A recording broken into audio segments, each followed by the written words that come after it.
All right, Masculine Geek, lucky number 13. We are now live. Everyone, thank you for waiting. I think we're maybe a minute or two late. We were geeking out a little bit before the show, and now we're ready to dive right into it. We have a special guest with us, and we're glad to have him, Mr. Rollo Tomassi.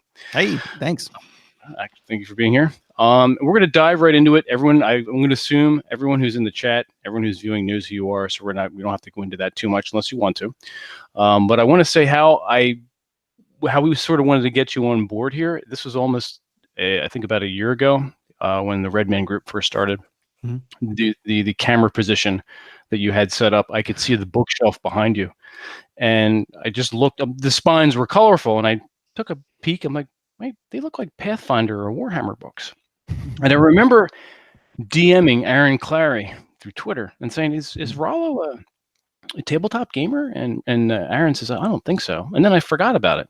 And now that we're doing Masculine Geek and some of the things that you've hinted at on your show, like, no, I think he's a Warhammer player. And then I looked at your Twitter and saw all the different things that you follow. I'm like, absolutely. Yeah. So we're gonna actually dive right into it, and let's introduce ourselves real fast. Rob, go ahead. Yeah, this is Rob. You can find me at robsays.net. All of my work is there. My YouTube channel links, all of that's there. You can find me there. Excellent. TJ? All right, I'm TJ Martinell. You can go to tjmartinell.com. That'll have my books, my podcast, and other links. All right. Vince LaRosa, masculinegeek.com, vincelorosa.com, and we're on SoundCloud, Masculine Geek. And, and while you're at it, guys, make sure we've got a bunch of people watching right now. Like the video, subscribe to the channel, please. And make sure you hit the notification button as well. Yeah. Oh, Modern Life Dating is in here too. Yeah. He follows me everywhere. Hi, John. What's up, John? Thank you for joining us. That's cool. All right, cool. So yeah, if you want to go ahead and give us a little background as to your interest in Warhammer and when that got started. Sure. I let's see. When I was, coming up when I was a kid in the 80s, I was just telling you a little while ago. I was like, if you ever seen Stranger Things on Netflix, I was one of those kids. Like back in then, that was actually my era too. So I came up sort of being this sort of kind of geeky, nerdy kid back in the day. I was still, I still played baseball. I had a lot of different interests, but that was Dungeons and Dragons and models and that kind of stuff. I've always been like kind of a scale model builder and stuff for a while. And I've always been a very artistic guy. I mean, that's been my thing. That's my my second degree is I have a BFA and I have a BS in behavioral psychology. And so there was just one more outlet kind of thing for a kid with a lot of imagination. And then when I got into community college, after I got out of high school, I worked at a game store and I started playing a game called Space Hulk for a while. And somebody had told me about like Warhammer, I think. And I think when I first heard about Warhammer, I was like, this is kind of stupid, because it was like, what was it? Sci-fi version of like Tolkien-esque kind of fantasy, right? Like space orcs, space elves. I'm like, like BattleTech. I loved, that was a miniature game that I was really into, and that was old school. Space Hulk was great because it sort of scratched the itch of like playing. I loved the movie Aliens, right? And so it sort of made that kind of. Happen for me on the tabletop. And so I started painting. I was always a miniature painter, of course, because it was just something that I like to do artistically. It was just one more sort of outlet for me. I was an illustrator. I was a painter. I still am. Yeah, that's really where by trade, I'm an art director and graphic designer. So I got into it, and people said you should really play the game. So I did, and of course it was Space Marines and all this other stuff. And I really fell in love with the fluff, really, the stories and all. And I also liked, I just loved the game, and I couldn't get enough of it because it was everything I wanted in a game, right? It was like artistic. It was kind of, heroic. And then it was strategic too. Like to this day, I don't play video games, like don't play like first person shooters. I've never been into first person shooters. In fact, I get motion sickness when I do that. Because I'm like, if you ever seen the cameras bouncing up and down, and it's like, you probably saw, did you ever see Cloverfield, that movie Cloverfield? Yes. I couldn't I walked out. I couldn't watch it. Because it physically made me sick. I couldn't get past the bouncing around of the camera. But that's the kind of feeling I get when I play first person shooters. But I do play, occasionally I play strategic games. I've always been into strategy games. I like to play chess. I like to play things that require a lot of forethought. And this was like another aspect of that. And so I got into it. And really, I was more a hobbyist in the beginning than I was anything else. And so I started playing. And the reason I'm copping to it right now is because everybody, like, I'm in my new studio now, but my old studio when I was doing the Redman group, I have a big picture of the Eldar Codex from, like, I think it was like the 3rd or 4th edition Eldar Codex, and I had maybe like one little sliver, like maybe not even like 1/8 of the picture was showing, and then I had people like hitting me up going, "Dude, you play Warhammer? I got you, man! I got you." I'm like, "Okay, man, settle down."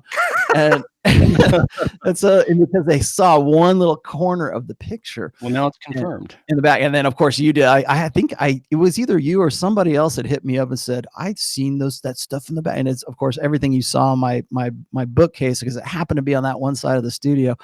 That's all my codexes for Warhammer. And if you know anything about Warhammer, those are army books so that you can actually play the game. And it is not an inexpensive game to play. Let's just say Rob and I were talking about that. They call it Warhammer 40,000 because 40,000 is starting price dollar amount to get into the game. It's well, I also play golf too, and honestly, I think I spend more money playing Warhammer than I do golf. Wow. Yeah, and golf is expensive. So that's true. That's very true. So yes, that's where I came from. I do paint miniatures. I still do to this day. I am damn good at it, if I do say so myself. I've won competitions at it, and it's just painting right now painting is great for me. I do, like I said, I do painting like illustration and just regular airbrush and that kind of stuff too. But like when I'm painting like models, I got into 3D sculpting as well. And my latest kind of geek right now is I just bought a 3D printer. And so I'm kind of getting into that a little bit, but like I want to get into the creative side of it a little bit more. Because I know ZBrush pretty well, and I know Blender pretty well, and so I'm trying to figure out how I can do things like originally, and then put out STL files or G code or whatever, so people can print out like the stuff that you do. There's a lot of people that are doing it right now. It's kind of in its infancy, and I think that's one of the reasons why it's so appealing to me, like 3D printing, is because I know that it's one of these things like where, like when the first computer came out and it was like a Commodore 64, and you go, this is the beginning of something really cool. What brand of 3D printer did you buy? I have an Ender 3 Pro. And it's pretty, like I said, I don't even ask me questions because I am like so noob at this whole thing. I have screwed up more things than I've actually produced. So, but I love it. I think it's awesome. Absolutely. And I think that's gonna really give like companies like Games Workshop and some of these other miniature producers a run for their money in the future. Which is kind of sad and kind of cool in a way, because it means there's going to be more people going to be able to do more things. So I don't know. Anyway, so yeah, 40K is my geek. I do play Age of Sigmar too. I just got into it. I never got into Warhammer Fantasy Battle because it was almost too rigid for me. Like it was like too much. It was too based on old school historical rules, like with what we call ranks and flanks, right? It's like everything has to move in its little box and kind of thing. And I think that's one of the things that made it really hard for people. It made it inaccessible for people to play.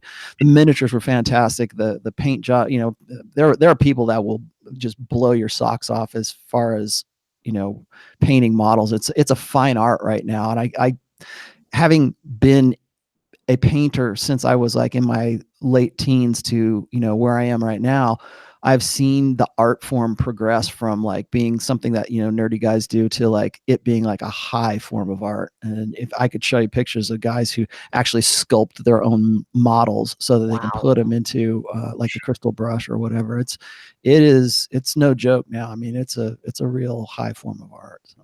Oh, absolutely. There's a website. I forget the entire name of it. Hero Forge. Yeah. Where you can create 3D models. And it's fairly inexpensive. I mean, $20 or $29 for a figure. Yeah, and you're buying the if you want to like order the figure, they'll print it for you and give it to you. But if you want to just like create it and mess around, because basically all it is like a basic form of Blender, and Blender's a 3D modeler, and you can buy the STL files if you have a 3D printer and print it yourself, and they'll sell it to you for like $10. Wow. Yeah. Yeah, the software is amazing because then you have the figure in different positions, like crouching if you're a thief, or and you're I'll tell you what gets me is the fact that you can do all that online. Like it's an interface that's on your web browser. And I've like I said, I came up through the 80s and the 90s. So just for me to even be talking to you on YouTube right now is amazing to me. But to be able to do something like that is like insane. Oh, absolutely. And then bringing gamers together where you could have, have your web, and we've done this before, a live stream game where you have the webcam down over the board, and then each player does their maneuver for their turn. You bring the webcam in low over the tabletop.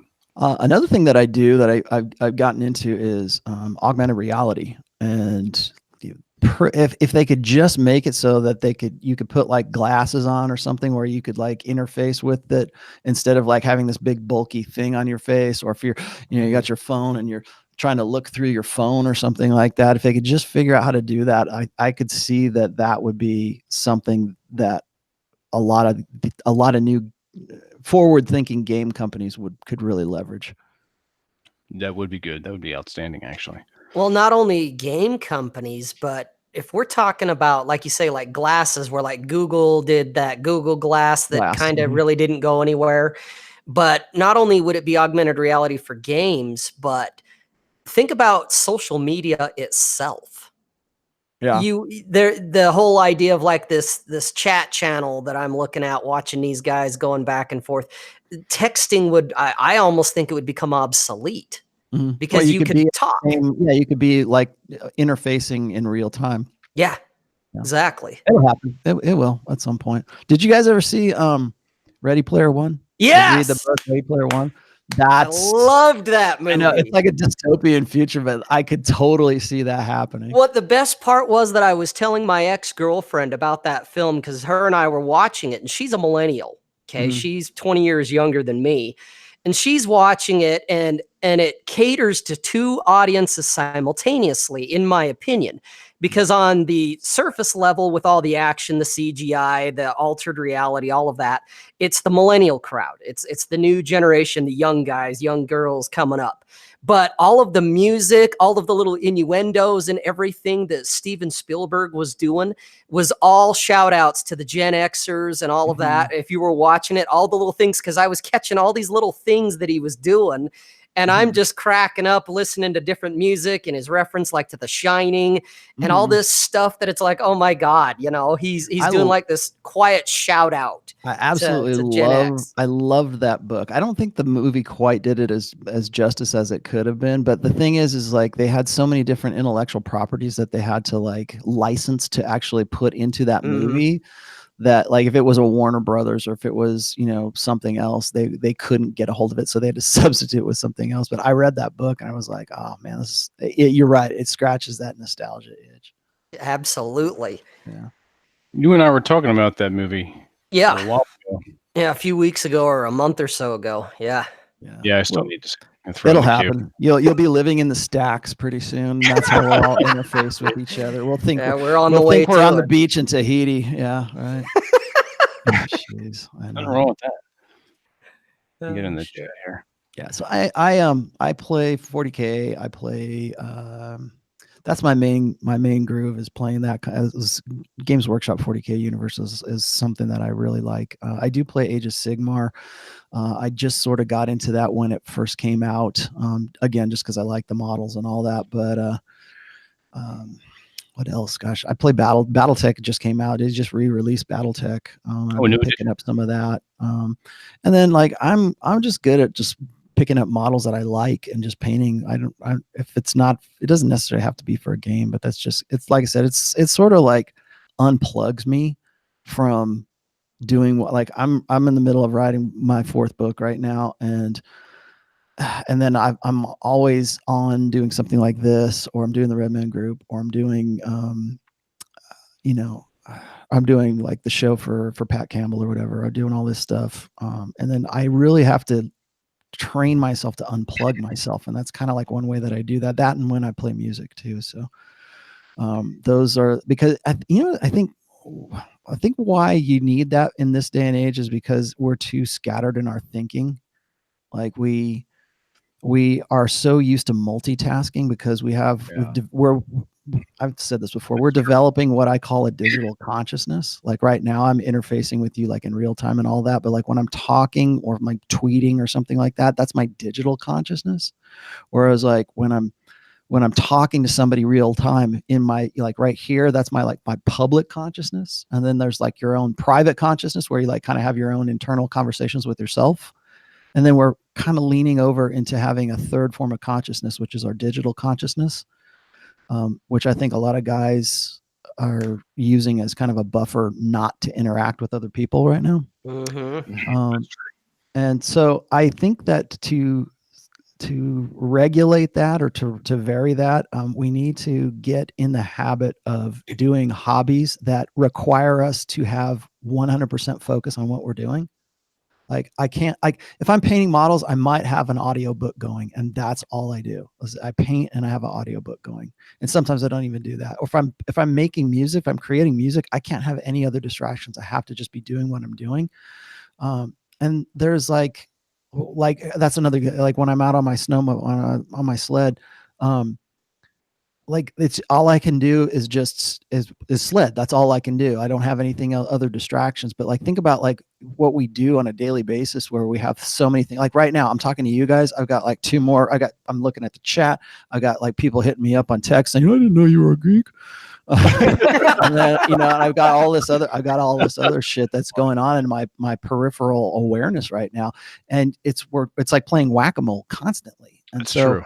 What I have to do is I have to pull and then if I'm writing, it requires me to be like 100% into what I'm doing, but then I'm still dealing with like research and just the process of writing itself. And so it's nice to pull away from that. I'm glad I still have this as a hobby, to be honest with you, because it would be real easy for me to just like drop everything and just like go, all into what I do. So. No, that's so very true. We're actually talking about that with George, with fountain pens and smoking a pipe or a cigar with the intent. It slows you down. Mm-hmm. Writing with a fountain pen slows you down and gives you more focus. They say that like people always ask me, how do you deal with writer's block? It's like I really don't get writer's block all that much, but I think that what they tell you to do is like to do nothing, right? Just to like lay on your bed and stare at the ceiling. And I can remember there was times when I was in my younger days when we didn't have the internet and we didn't have cell phones and we didn't have all this constant distraction, where I would do just that. I would just sit and I would stare at the ceiling, or I would sit in front of my drafting board with my sketchbook and just draw because there's nothing else to do, just draw, Yeah. Or if I was going, like another hobby I have is fishing. I love to do all kinds of fishing, like deep sea fishing. People know this. I see my pictures on Twitter all the time. But I like deep sea fishing. I like inshore fishing. I do fly fishing. I tie my own flies, as you might guess. And it's just another thing that I really enjoy doing. I'm a jack of all trades, but I'm a master of some. That's the way I look at it. Very cool. And then TJ, you had a question. Actually, let me ask this first. Sure. Dungeons and Dragons. Do you ever get back to that, or is that I I played D&D when I was a kid, when I was in my teenage years. I played a little bit when I was in my college days. And then I kind of gave it up. I hung it up because I was more, when I was in my 20s, it was my rock star 20s. And so I was more, it's not that I wouldn't have played, I probably would. It's just I was focused on other things. And I was more concerned with like creating being a semi-pro rock star in Hollywood during like the late 80s and early 90s. And then I didn't really get back into it until my daughter was old enough she started writing her own little stories, and I'm like, oh yeah, man, you got to play this. So I went and I picked up some old school stuff. I specifically went and found the oldest versions of D&D that I could find so that I could play with her. And she then tells me, all the girls in my class are playing D&D, right? I'm like, what? Because that is not what what we used to. And now remember, this is like in the early 2000s. And so there is no real YouTube just yet, and there's no Twitch, and there's none of all this stuff that we kind of take for granted right now. But like I ended up running Dungeons and Dragons. I was the DM campaigns for my daughter and like 3 of her other friends during the summers when I lived in Florida. And we would do it every Sunday, and they would just be climbing the walls to come back and play because they were the players. And all I was doing was just running old school like AD&D adventure modules for them and reading. And they were just eating it up. Now, granted, like I was telling you before, my daughter has always been into acting and stuff like that, and all of her friends were into acting too.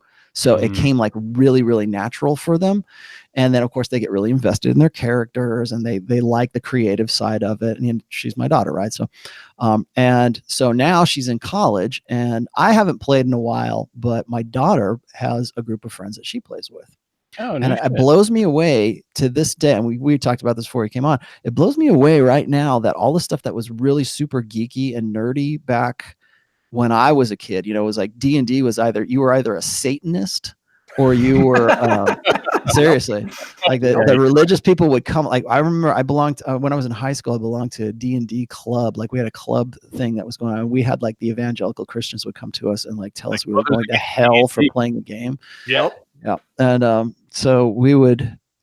So anyways, I played then, and what got me is you're either a Satanist or you were just like, you're an incel, right? You are just like, you're going to be a virgin forever, man. And I think that maybe that's what motivated me to start doing other things later on.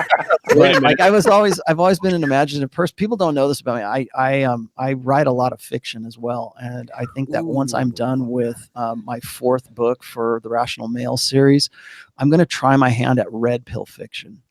And it's not going to be, it won't be fantasy. It'll be like something like Quentin Tarantino, or it'll be some like kind of Pulp Fiction kind of stuff. Like, but I want it to make red pill fiction is what I want to do.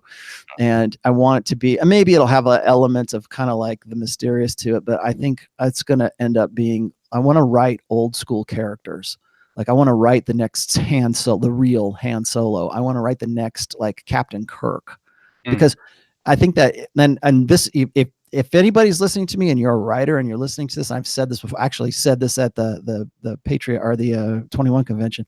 If you are a writer and you are a fiction writer right now, write old school, like heroic adventures, like hero's journey type stuff. Write male centric, like, conventionally masculine male characters right now.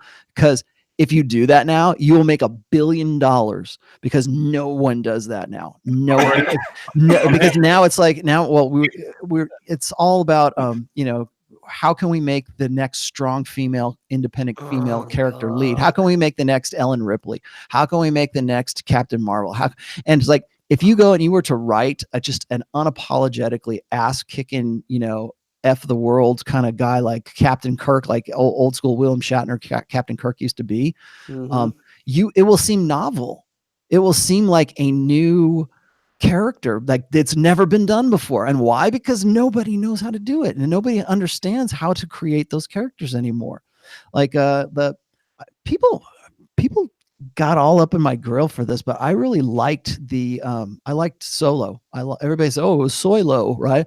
I liked it because it was I mean, okay, it's kind of nerdy, right? But I liked the fact that it was a male lead, and they kind of feminized him a little bit. So I guess I can get that, because he wasn't quite the Han Solo who would have said, um, I love you. I know, like that right there. There was that was some pimp ass shit right there. Okay. Only in 1982 could you write that character. In 2019, you can't write that character because there's no writers that know how to do that anymore, and they don't dare do it, because if they do, then people will just run them up the flagpole. Because I think a lot of fantasy right now sci-fi has become just a convenient vehicle for social justice right now. Yes, unfortunately, that's all it is. And that they don't write anything new. That's why, like, something like Captain Marvel flops. That's why, like, the all-female Ghostbusters flops. That's why the Mad Max thing flopped. That movie. What else? There's a Ocean's 8, right? It was all-female cast of Ocean's 8, and it's what they're doing. And I don't know if you guys have ever talked about this before, but what Hollywood and the writers are doing now is they're going back to old franchises that were successful before, because they don't know what else to do. There is no originality anymore. So they go back to old franchises, but it's not enough to just pick up that franchise and do something cool with it. They have to make it a vehicle for a social justice message, whether that's feminism or whatever you want to. Usually it's feminism, but it is a vehicle for that message.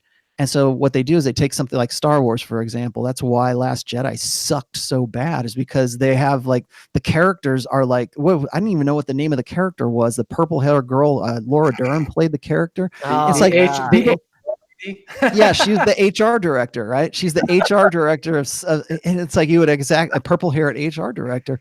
And it's like, what on earth? Where are we going with this? Well, nobody knows where they're going with it, because they just know that it's a vehicle to use to broadcast a message, because they think that if they broadcast that social justice message, then it'll be a successful film, and it won't. People are going to hate me for this. I liked the prequels for Star Wars. I thought they were pretty good. Maybe not Jar Jar, but I liked the prequels.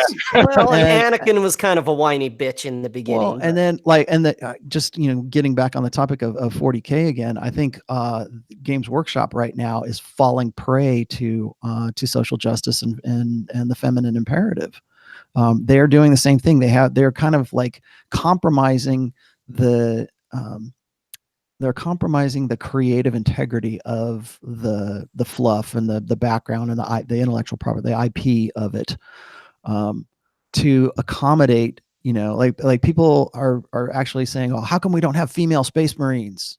Right. And it's like, well, what do you want? Do you want them just to have, like, tits? Is that what you want them to have? Because there's plenty of other examples of, like, strong female characters in 40K, but it's not enough, right? Nobody's fighting for, like, female orcs in 40K, but they're fighting for Space Marines, right? Well, you can kind of see that in the original Lord of the Rings films that were very masculine and very male centric, and then you saw sort of the compromise in 2013 or whenever the second film, where you had the she elf who's the roundhouse kicking Ally McBeal type. Yeah, she was which wasn't even in the book. Yeah, it wasn't. But they're taking creative license with that so that they can throw those characters that never would have been in there, because Tolkien was old school writer. He knew how to write a masculine heroic adventure. Right. That's why it was King Aragorn, and it wasn't like Queen Luthien or whoever. It wasn't anything like that.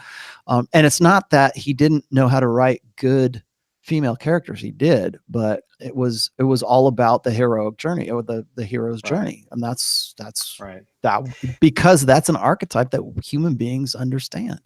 Well, and it's funny you mentioned that about writers, because I've been writing since my freshman year. In fact, the first couple of weeks when I was as a freshman in college, and it was because I was so sick of seeing these characters in fiction, whether it was TV or whatever, that was not the kind of man that I wanted to emulate, because I had grown up reading about King Arthur or Robin Hood or these other very masculine characters and wasn't seeing that reflected. And so that's what I've been trying to do with my writing.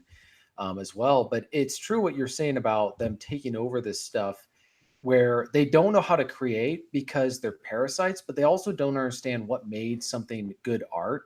They're sort of like the left-wing version of the Hallmark Channel or Thomas Kincaid paintings, where they're trying to reflect art through values rather than values through art. And so it's bad art. It's kind of like what also with Soviet, in the Soviet era, they were trying to do all this. Everything had to be an ideological lens. It couldn't just be good art. It was agitprop. That's right. Agitprop. And so, and then you had guys like Solzhenitsyn and Pasternak who wrote these very great fiction novels that were based in truth. Ultimately, if you read some of Solzhenitsyn's novels, that he experienced some of that stuff in the concentration camps and all that. And so I think that that's what we're going through in a similar way here, is that all this geek stuff that people enjoy is being taken over and converged by people who just see it as a platform to advance an agenda. They don't really like whatever it's not about it's not about the art. Right. It's not about the I'm sorry, it's not about the art, but what, like I said, it's become a vehicle, so they go back to whatever was successful before. Like you probably are familiar with the comic books and stuff like that. Well, one of the reasons why Marvel is just their sales are just in the tank right now is because they have been taken over by writers and some artists who care less about the integrity of the story than they do about making sure that they're virtue signaling about, like, having like a female Thor, for example. Like they want to do, that's the easiest way to do it, right? Flip the genders. Let's make Thor a girl, right? Let's make so-and-so a girl. And so they want to take, classic characters, but they want to turn them into whatever it is that they want those characters to emulate. Like you're saying, like they want to say, well, we're going to catch them up with the times. Well, no, you're not, because this is another thing that gets me is like when we're talking about D&D and how it used to be just for nerds and everything. Nowadays, it's like for anybody plays D&D, which I think is great. I'm glad that even women or even girls, especially girls, want to play D&D, but it wasn't always like that. I don't think people really appreciate just how much shit everybody had to eat because they were playing that. Well, the same thing is true about comics too. Comic books were originally written by men for kids, for young men, for younger men. And it was them sort of living out their fantasies. If you go and you look at like a story like Spider-Man and Captain America are really the same origin story. If you think about it, it's like this wimpy kid who has completely powerless, who wants to be powerful, and through some fantastic means, like he gets bitten by a radioactive spider, or Captain America gets he becomes a super soldier, right? They dress him up, or they put him in the chamber, and he suddenly turns into Captain America. But through fantastic means, these guys who are basically just beta kids who are trying to figure out the world, now suddenly they are blessed with this superpower that they like. What would you do? I mean, that's the question. If you were this chumpy little, nerdy kid and you had superpowers, what would you do with those powers, right? Well, I would use them for good, or I would, and so you start, then that's when the stories come. But it's like those stories were written for a male perspective, like how you're like most old school comic books. The reason that they used to draw chicks with huge boobs and perfect, they all look like porn stars. Particularly if you look at Rob Liefeld and you look at like what's the other dude's name? I can't remember. Arthur Adams is one of my favorite comic book artists. And just to give you geek cred, my very favorite comic book artist, but I believe would be Bronze Era, maybe, would be Michael Golden. And I've met him on several occasions too. Really great artist. But the reason that they would draw these chicks is because that was the fantasy. That's what they wanted. You fight the villain and you get the chick. And even when it was like something like X-Men or something, where it was still getting into these things like social justice and all that, it was still good. It was still done well, but it was still by young men, for young men.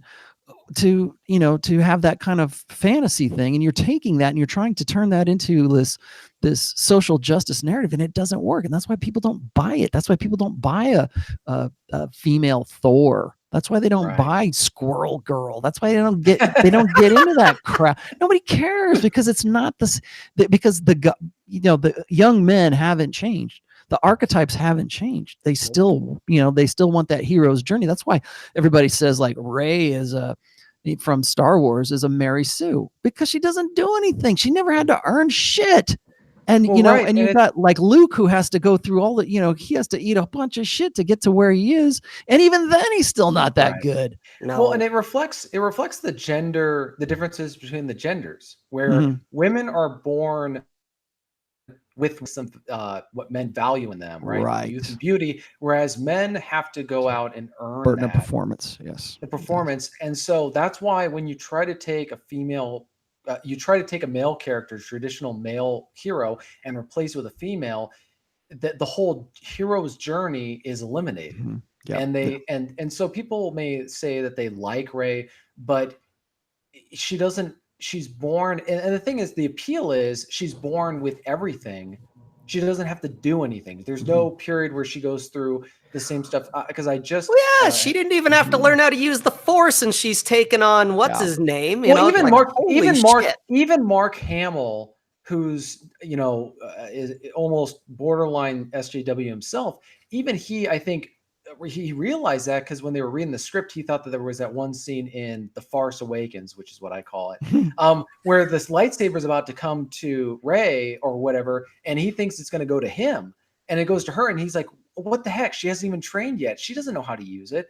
And so he understands that you got to get to that point, but he's thinking about it from an egalitarian perspective. As opposed to someone who's it understands that there's an ideology involved. I put this, I 100% agree. I put out this tweet, and I really want to, I think I'm going to take this, it was a tweet thread that I put out there. It was right around the time that Captain Marvel came out.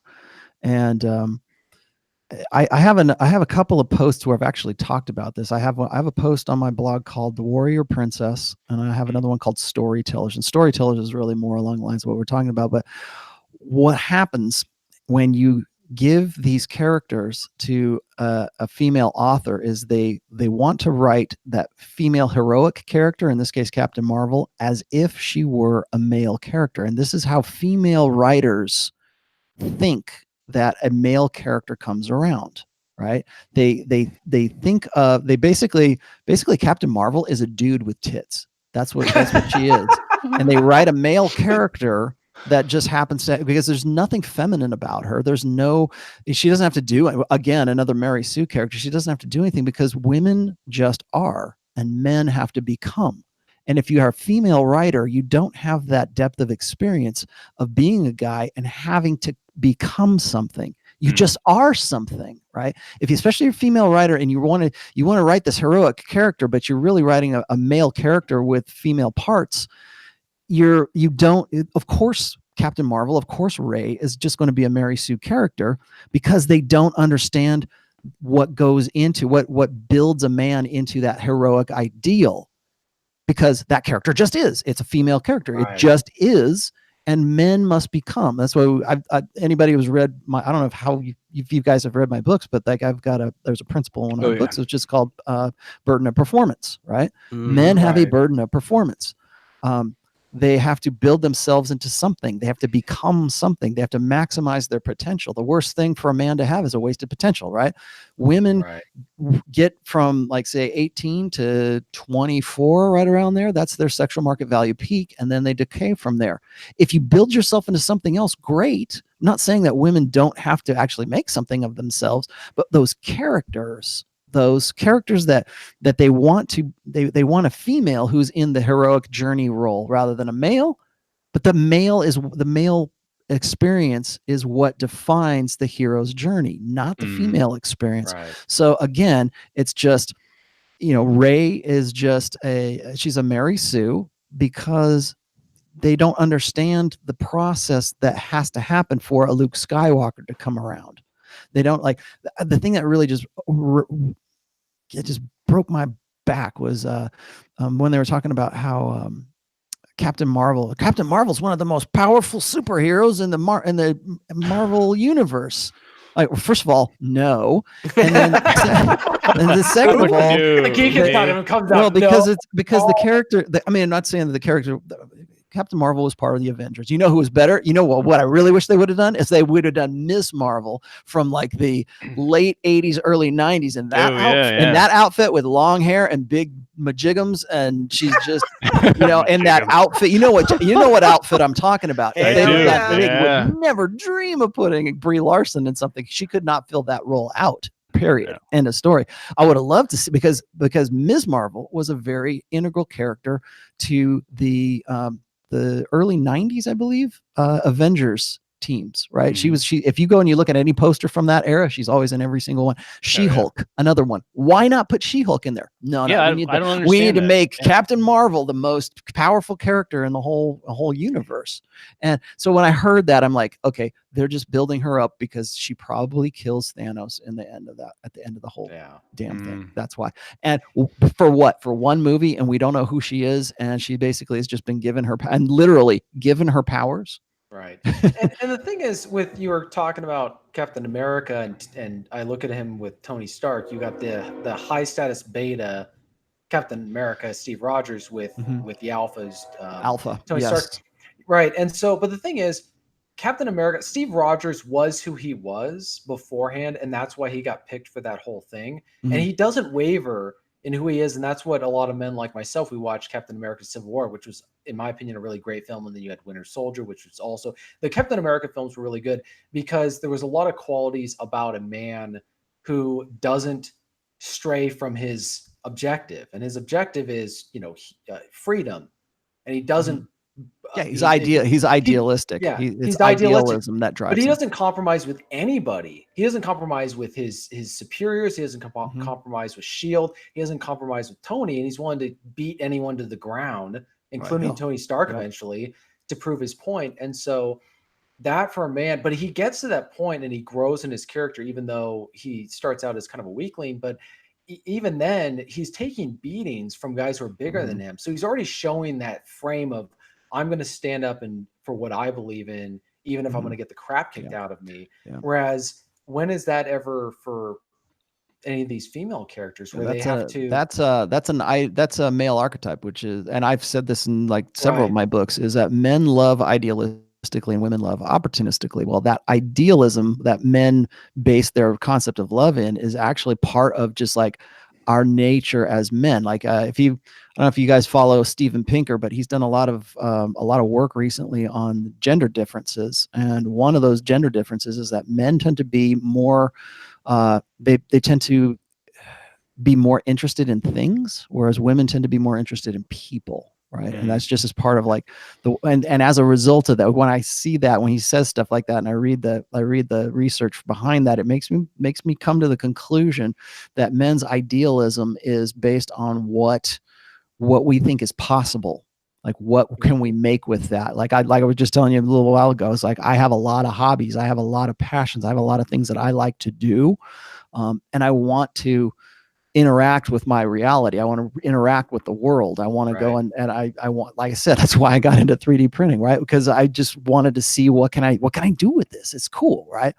I've got this one post called it's actually called Idealism. And on that post, there's a really great picture of a couple, and they're on a picnic blanket underneath a tree, and they both have cameras, and the man has the camera and he's pointing it out at the world and taking pictures of the world.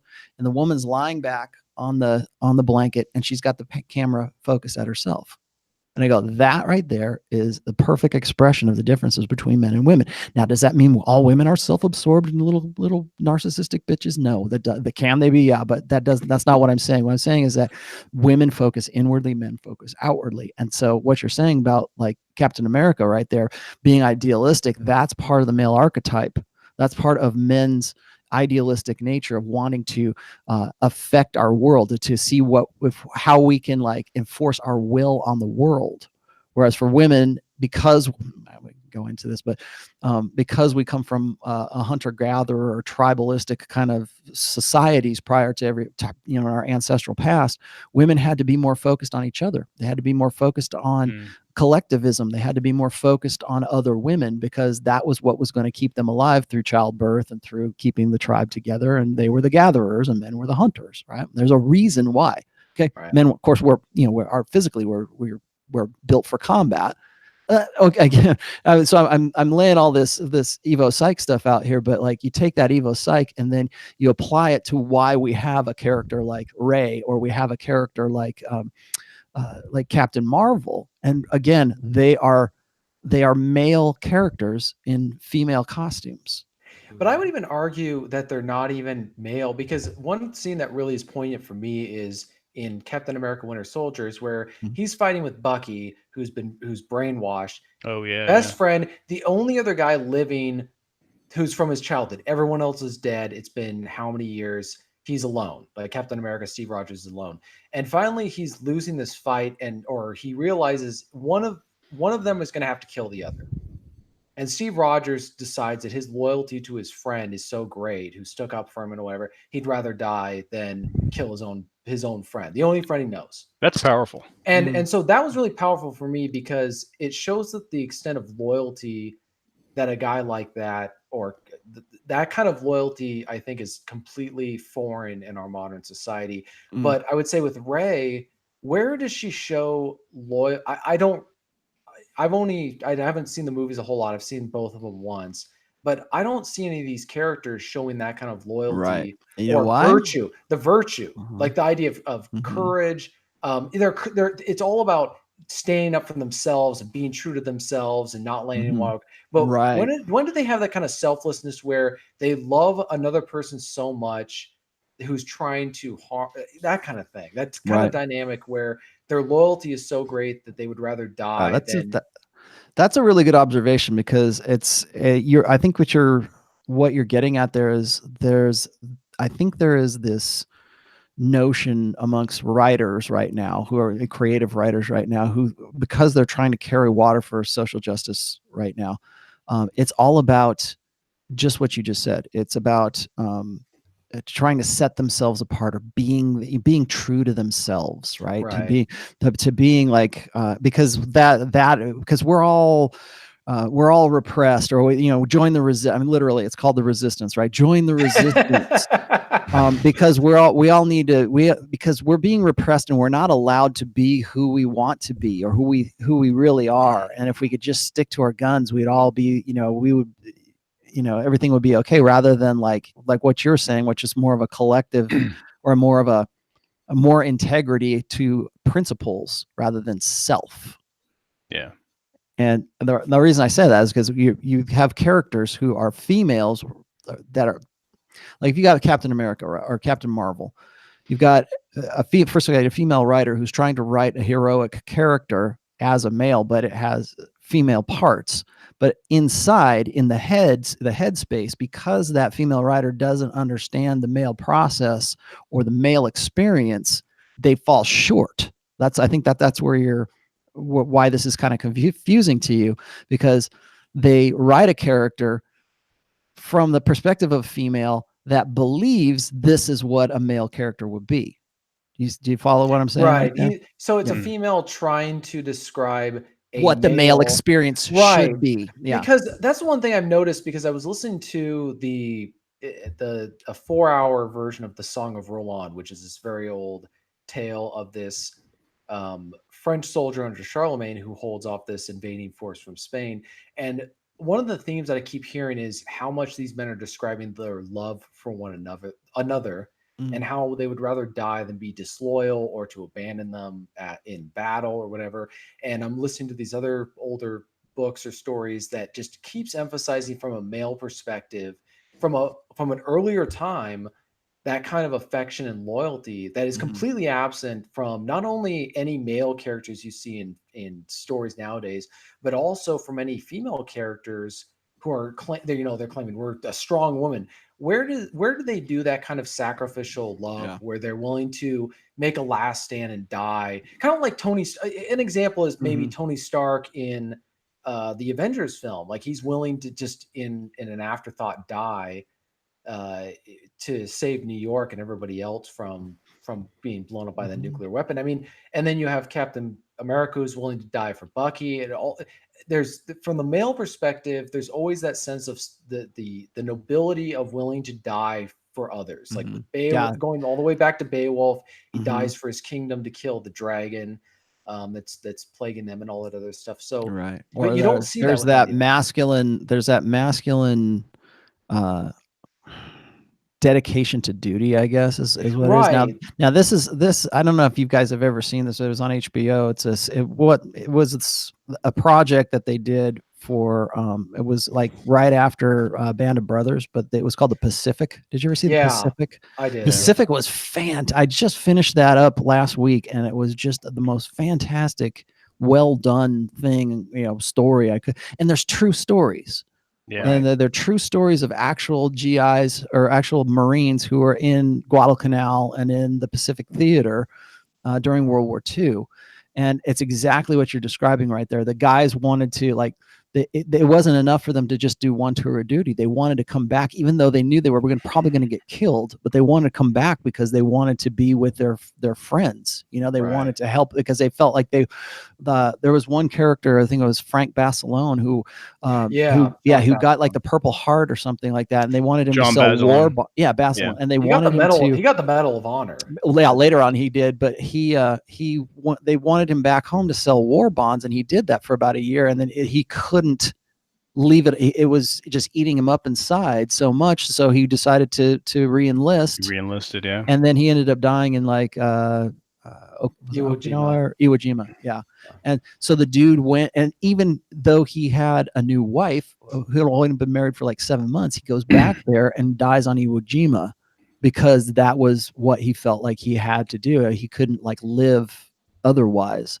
And it's like that's like the male experience is like you're saying, like take one for the team, or to be there, like to be a band of brothers. That's why they call it Band of Brothers. I just don't think that a female writer is going to be able to capture that. And certainly they're not going to capture a character like Tony Stark, who is actually a pretty alpha character if you think about it. But that character created back in the 60s. Right. Not in the modern times. Speaking of Band of Brothers, so the original speech, not the original, but the Shakespeare speech. We'll get to Shakespeare in a minute. You've been to talk about that. How does Henry V in the Shakespeare play end his speech? He says, "All those men asleep in England will count their manhoods cheap whene'er they hear of Agincourt." So he's saying, you men, there's very few of you, but we're brothers, and we'll have a brotherhood from this day to the end of the world because we stood together and fought this battle. And all the other men who are enjoying the luxury of life in England will always regret not being here. There's a war correspondent and a writer. And I forget his name, and he wrote a book about this, and it has to do with exactly what you guys are talking about. When the soldiers come back and they suffer from deep depression and post-traumatic stress disorder. He was saying a lot of it has to do with that they don't have that close-knit band of brothers anymore, and they not for nothing, they need and miss that. Like what Rambo, it's like what Rambo says in First Blood. In the field, we had a code of honor. You watch my back, I watch yours. Back here, there's nothing. I mean, that was one of the reasons they had this breakdown is because there was this very clear code of obligation and duty, whereas you're working in a corporate job and they'll throw you out as soon as it, it's very ambiguous. Very ambiguous. So, but speaking of Shakespeare, here we go. I just about this. Before we move to Shakespeare, let me put a punctuation at the end of this. Is I think that because a lot of people probably listen to this and go, well, it's just Hollywood, fuck them. We don't want to have to, who cares, right? Let's just dismiss this and blow it off because it is what it is, and they're going to do whatever is going to make some money. But I will tell you right now, I think it's very important that guys hear this message because you need to. If you're going to write stories, if you're going to be a creator and you're going to tell a heroic adventure, you're going to be a geek, right? You're going to tell some sort of heroic adventure like that. I said, if you want to be successful at this, write those old characters, get back to that male experience, get back to the Tony Starks and the Captain Kirks and stuff, and do it unapologetically. And I will guarantee you that it will be very well received. That's why I'm planning on doing it. And if you guys don't do it, I'm going to have to. So I'm finishing up a fantasy novel that's right on that mark. Yeah. You're also reading. Hey, a book, before I you understand, jump in, Vince. TJ, I am, real yeah. quick. That's true. We're at 55 minutes to the hour. You know what that means, Vince. Oh, here we go. All right. Yeah, I'm seeing that there's like currently 82, 83, something like that watching. Guys, if you haven't already, like the video, hit subscribe, hit the little notification bell so you can catch future shows. Share this with your friends, people you think that will get a kick out of it or get something from it. I mean, Rollo has been dropping bombs tonight. So hit the like button, guys. I'm Come on. doing my part. Are you? Yeah. Oh, yes. Dude, Starship Troopers is coming back to TV. Really? Oh, Yeah, okay. there's and it's the original. It's Casper Van Dine and Jeff Busey, Gary Busey's kid. I can't remember his first name. Oh, okay. Yeah, Cool. coming back. Cool. Oh, real quick, Rob, did you get your ring too? No, not yet. This is No? another one I've had for a while. No, okay. So Cool. no, I haven't gotten my ring yet. That's Nice. on order actually. The So, one ring. yeah, the Yes. rules us all and bind, in the darkness binds us type Yeah, of thing. it's Yeah, that ring. Yeah, the one ring. But go ahead, TJ. I know you've been dying to talk Go about ahead. this. Yeah. Oh God, here we Oh, go. shit. I wish I had pictures of this. I don't have any. I have some at home, but honestly I've never even like scanned them. But go ahead. So, Rollo, I understand that you've done some Shakespeare. Yes, quite a bit actually. Tell us about it. All right. Well, let's see. As some people know or don't know, I mean, I was back in the day, I was sort of a semi-professional musician in the Hollywood scene, and I made a lot of friends when I was there, and a lot of them encouraged me to also, because I was in, like I said, I was in the music scene, but I also had people who would encourage me to do improvisational theater. And so I started doing that as with the intent of possibly doing like some commercials and stuff. Now this is like back in the early 90s, and I really got into it. I loved improvisational theater, and I think that's really one thing that guys need to do if you want to improve your game. If you want to know how to like be a little bit more game savvy from a red pill perspective, take improvisational theater. Nothing will help you better than like to come up with topics and talk and to carry a conversation going. That's where I learned a lot of things. But anyway, so I did that for a bit, and then I got into acting. But I was more into doing like period stuff, as you might imagine. When I was in college, I was a Olympic fencer. I did that was my sport all through college, and I still do it today. I've done everything. I've done foil, épée, and saber. And then as a result of that, I was going to a lot of Renaissance fairs back in the day, because we would go to the fairs, and it was an opportunity to go and party and pick up chicks is all it was. And so we would go and we would give fencing lessons through the day. And then at night we would just party, of course, but we would make money for the fencing club so that we could actually go to competitions and do all that kind of stuff. So that kind of got me into the period type stuff. And then I started doing acting, and I started doing mostly Shakespeare stuff. And so I have done, when I was younger, this was in my mid 20s to late 20s, I did, as you know, I played the lead role in Macbeth. So I was actually Macbeth. And then I did Measure for Measure. I did As You Like It. And I did Much Ado About Nothing. And I did Oedipus, which was a Greek tragedy, but we kind of modernized it a little bit. I did that one. And there's a few other ones in there too that you guys probably wouldn't even know, but they were like period, like Renaissance to medieval type period pieces.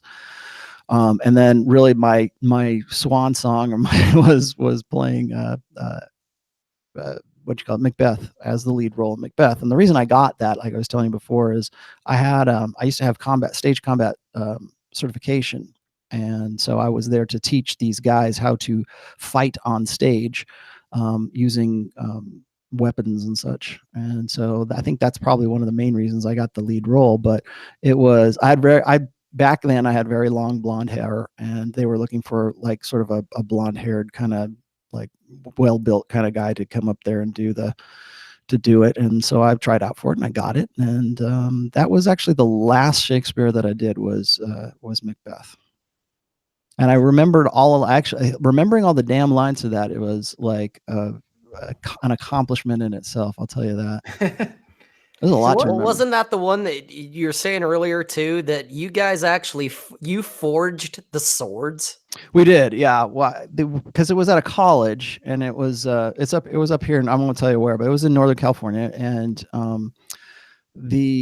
it was supposed to be. It wasn't quite like the Renaissance period kind of Shakespearean thing. It was much more like 13th Warrior kind of thing.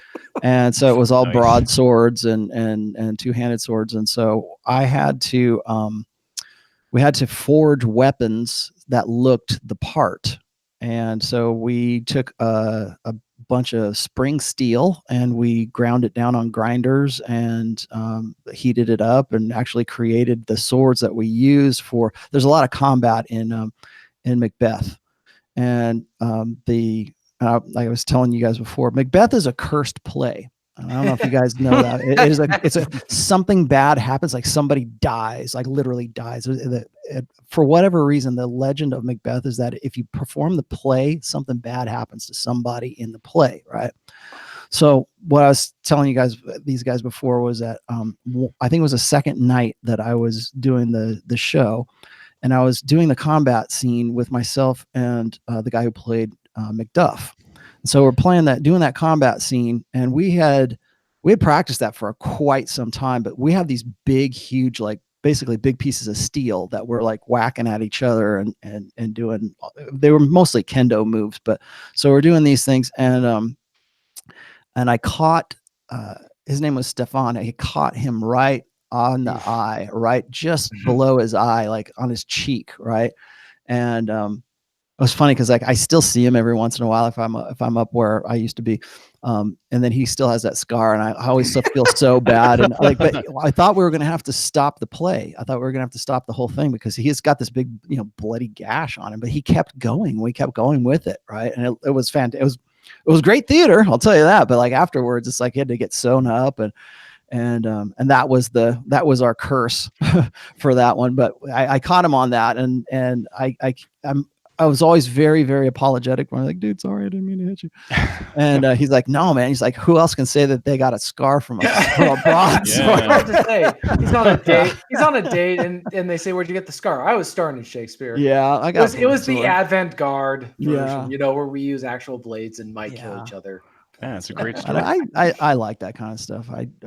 It's all Shakespeare's always been something that I really liked, and I like the story. Again, you want to talk about classic stories that are based on old school archetypes. I mean, they don't change. They really don't. Right, exactly. Ovid is still the same story now as it was then. So, I'm curious.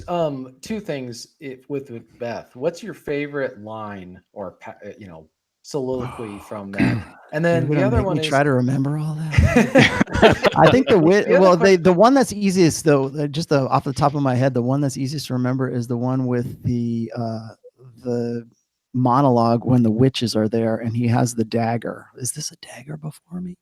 I can't remember the line, but that one was the one that I had the easiest time with because it was really easy to act that one. But like where he is plotting with the witches to kill the king was that those ones were pretty good. I'm curious about because I read a lot of your work and then I started going back and reading. It changes everything when you've read some of your work and taken the red pill and understand the true dynamics between men and women as opposed to what our Western society teaches. And so I suddenly start discovering or understanding the dynamics at play with, say, the Taming of the Shrew, where you've got this guy's got total game. He's just completely owning this girl who's testing him throughout the entire thing. But I'm curious with Macbeth, because on one hand, his wife is egging him on and he almost accepts her frame, but he continues onward even after she's dead. And so what status would you give Macbeth? Yeah, Macbeth. That's a really good question. I never even think I thought of that one before. I definitely have heard the Taming of the Shrew used in lots of red pill stuff. I mean, everybody says, yeah, you just need to be like, what's his name? Not Marlon Brando. Wasn't Petruchio, but like, who was Elizabeth Taylor's husband? he was Richard in that Burton. Richard Burton. You got to act like Richard Burton. Taming of the Shrew. They were like, what Burton. the fuck are you talking about? Yeah, but like, yeah, that's a fantastic example of like how to exercise masculine control, and how to. I think I have kind of mixed feelings about Taming of the Shrew. I'll get to Macbeth in just a second, but you got to remember that Taming of the Shrew was written by Shakespeare. Okay, so those characters are doing whatever Shakespeare thinks like a man and a woman should be like, right?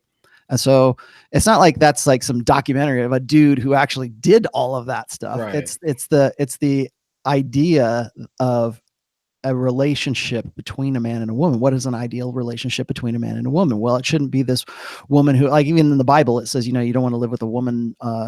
Better to live under the corner of the house than to share the. Better to live on the roof than share the house with a than nagging share the wife. house with the nagging wife. Right. Yep. That's That's where that came from. That's where that whole story comes from. It's that masculine archetype. But he's writing out characters. And we were just talking a minute ago about like how women can't write male characters. Well, I think men write female characters from that idealistic perspective. Like it would be the ideal woman would be this complete bitch who turns into this sweet, nice, because of my masculine charms, turns into this sweet, nice, partner who's going to live with me for the rest of my life and have my back. Right. So I think you got to remember that there's a male author writing the female character from his idealistic perspective.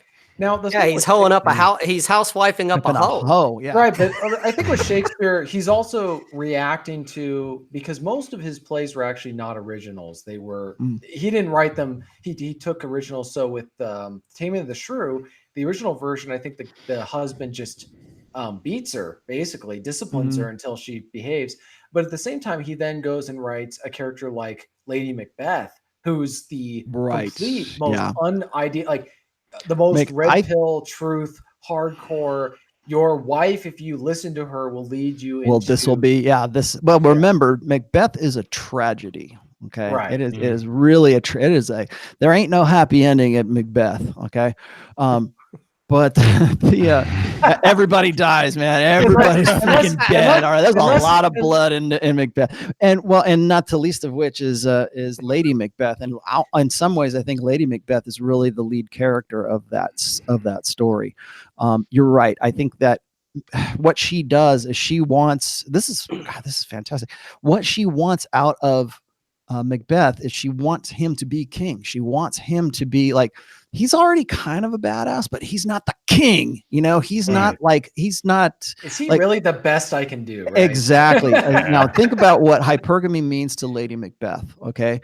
Like she thinks she's got a pretty good thing going with Macbeth that, we don't have to upset the apple cart here, but she don't care. She wants more because it's not enough to just be Lady Macbeth. She needs to be the queen. Right. She needs to be the one who's up there, and there's no way she's going to be able to do it on her own. So she has to get to that level. She has to raise herself up through Macbeth. And that's why she has to encourage Macbeth. And look at all the stuff that she does. I don't know how many people are going to be really familiar with the story of Macbeth, but she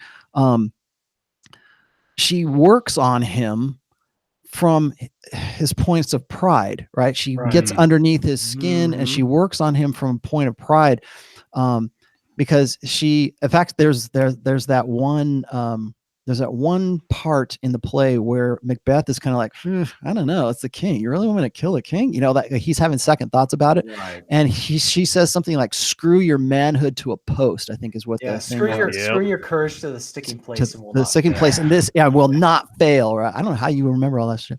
But and we will not fail. So there's that part when she's just basically saying, are you a freaking man? If you were a man, you wouldn't even think this way. I mean, that's basically what she's saying. She says a very thing. She also says that she would tear an infant from her breast, like if she was breastfeeding, dash it to the rocks. If she had sworn to this. Yeah, she does that whole thing where she's saying, oh, you're not a real man unless you kill this guy. Unless you do this. Yeah. So she puts him up to it. Yeah.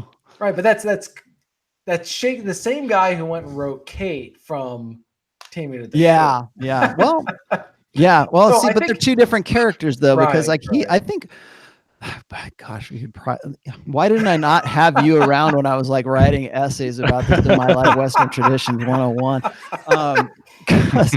Because those are two different archetypes, I guess, of women. At least, in Taming of the Shrew, Kate could be tamed. Right. Lady Macbeth was not gonna. The only way she was being tamed is when she died. That was it. And she was. My wife's gonna kill me if she listens to this. But like when my wife was pregnant when I was doing this play, right, and here I am. I think I'm like late 20s, early 30s when I'm doing this. And the chick who played Lady Macbeth, she was like maybe 18, 19 years old, and I mean just freaking knockout, man. Black hair. She kind of had that goth appeal to her, that goth look to her, and just fantastic. And it's because we were doing like the 13th warrior type, sword and sorcery kind of thing. Oh boy, here it comes. Theme. Well, it was a bodice ripper. There's that one part. There's that one part where like when Macbeth comes back from his wars or whatever, it's in the very beginning of the play, and there's that part where he's just like, and he just goes at her and has at her and stuff. I think that's the only time my wife has seen me kiss another woman. That was fantastic. But it was but she was pregnant too, so I was like, oh God, I'm sorry. Oh boy. Yeah, it was that was pretty good. But like there was that aspect to it. The reason I'm bringing that up is because there's that visceral aspect of her as well. So she was very like Lady Macbeth was not just this evil bitch. She was also, she was about her own pleasure. She was about her own, visceralness, I guess. She was very raw. And I mean, those are two different characters, man. When you look at the art, if you're looking at them from the perspective of like female archetypes, Kate's something that you can work with. Lady Macbeth is like borderline personality disorder, man. She is psychotic, man. Well, the other thing is, I read the play when I was in high school from the perspective of, or at least the perception was, she was an older woman in her 40s or 50s. But then I saw an interpretation of it where she's actually really young. And so that completely, which is ironic because it changed the sympathy of the men with, or the young men who were in it, were like, oh, because we couldn't understand, why does he put up with this nagging? And then when we see a beautiful girl doing the nagging, we're like, we can kind of see why you do that, Yeah, like you'll put up with it. Yeah. And then I like the idea. Like there's actually a good outline, I think, of hypergamy with Lady Macbeth. I mean, it's certainly with Kate, but like Kate is more of, like I said, she's easier to tame than Macbeth would, because those are two different archetypes there. But I think when you're talking about Lady Macbeth, that is like really hardcore hypergamy. It's like it's not enough, right? It's not enough just to be married to this guy. Is he the best I can do? Well, no, but let's make him the best I can do. Right. And how are we going to do that? Oh, you're going to have to kill someone. Basically, I would. And you know what? I want that so bad that I would take a baby from my breast and dash its head to the rocks, because that's how much I want that. That's some serious shit. Well, and what's funny is with Kate, her bark is far worse than her bite. She doesn't have much of a bite, but with Lady Macbeth, it can be done depending on the interpretation of the director in question and how much they want to do that. But they can have it where she says she's very subtle, but she's far more of a dark character than Kate, where she's just blowing a lot of hot smoke just to see. What I think is what's funny is at the end of Taming of the Shrew, there's that test where all the men are like, hey, you call your bitch, I call my bitch, and the first one that gets here gets this money, right? That's what they were saying. And so, and it was like sort of this test of loyalty kind of thing, like who has like if you look at, I forget the name of the other characters who were part of that. There was the other guys who got married besides Mercutio, and their wives wouldn't obey them. Their wives would not, they couldn't tame their wives, but Mercutio could. Am I right about Mercutio? Petruchio.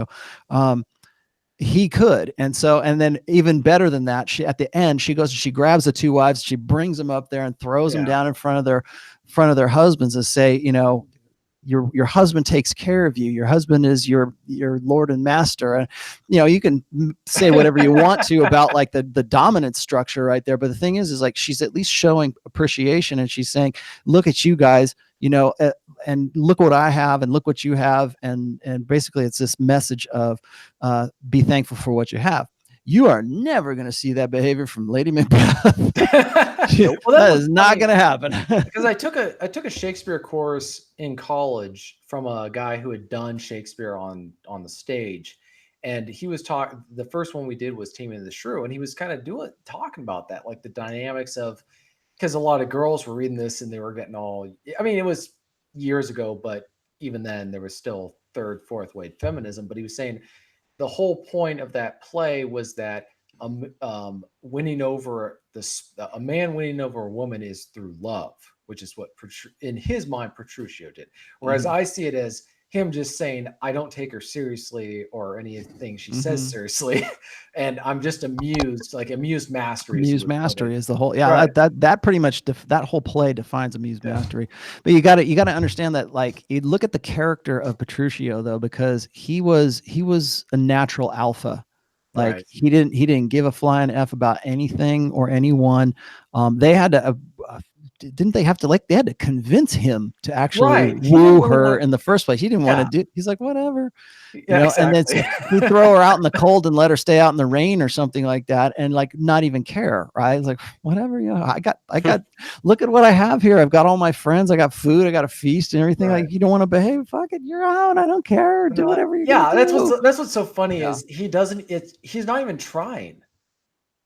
It's just he's like been there, done that. He's an alpha Buddha. He doesn't because and I've said this before, is like, it is much easier to have an I don't give a fuck attitude if you honestly don't give a fuck. If you it's like guys always hit me up when we're talking about game, and they're like, well, I don't know if I could act like that all the time. I go, yeah, you can't act like that all the time. You have to own that. You have to be that. You have to internalize that. That's why when I talk about, like, when people gave me so much grief when I was talking about Corey Worthington, that punk ass kid in Australia. And anybody who knows who Corey Worthington is, the Alpha Buddha. I use him in in my books. He was the Alpha Buddha because he just is. He doesn't think about it. He just is. That's Petruchio. Petruchio is an Alpha Buddha. He doesn't. It's just who he is. It wouldn't occur to him to try to placate to a woman, right? In fact, that's why he takes. That's why amused mastery comes naturally to him. Like, it's much easier to display amused mastery if you actually have some mastery. If you have something that's. I think that's what's so frustrating about people when you talk about alpha is they have their perception of what alpha is, and they almost treat it like an ethnic group. Like, real quick, TJ, TJ, Athens in the chat. Yeah, he's designated you the welfare king. What? The welfare king? TJ equals welfare king. Yes. Athens, you're going to have to explain that. Unless it has something to do with why? Yeah, I don't know. It may have something to do with Shakespeare somehow. Athens, you want to go into some detail there, buddy?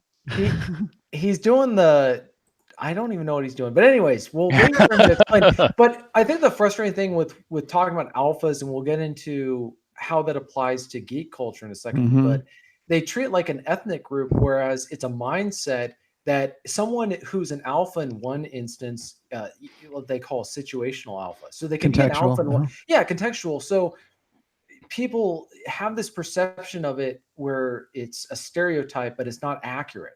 And it's also, somebody can be an alpha with one person, but be a complete delta or beta with another. And it's not a moral standard either. There are plenty of people who are not alpha. Alpha is not a virtue. It can include some virtues. There were certainly virtuous men who were alphas, but they can also be complete douchebags as well.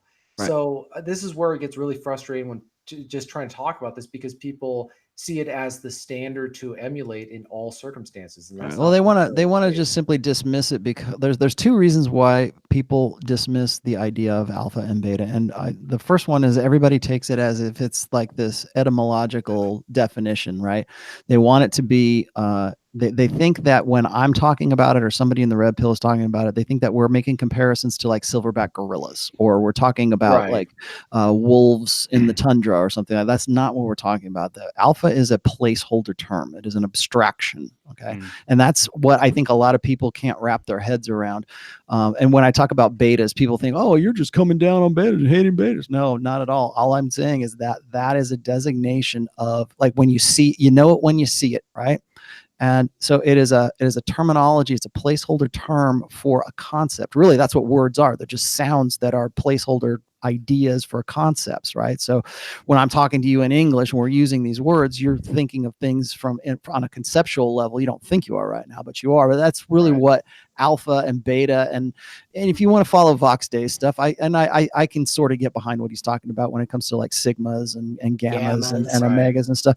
And I get that, but I've always just distilled it down to alpha or beta. I think that because I think that guys can be you can go through different phases. You could be a gamma for part of your life, and you can be alpha for another part of your life. Like Royce has always said, there's a greater alpha, lesser alpha, greater beta. You know, and he's just like very nuanced. Like, hey, let's just where are we at, and what are we talking about? So there's that one dismissal.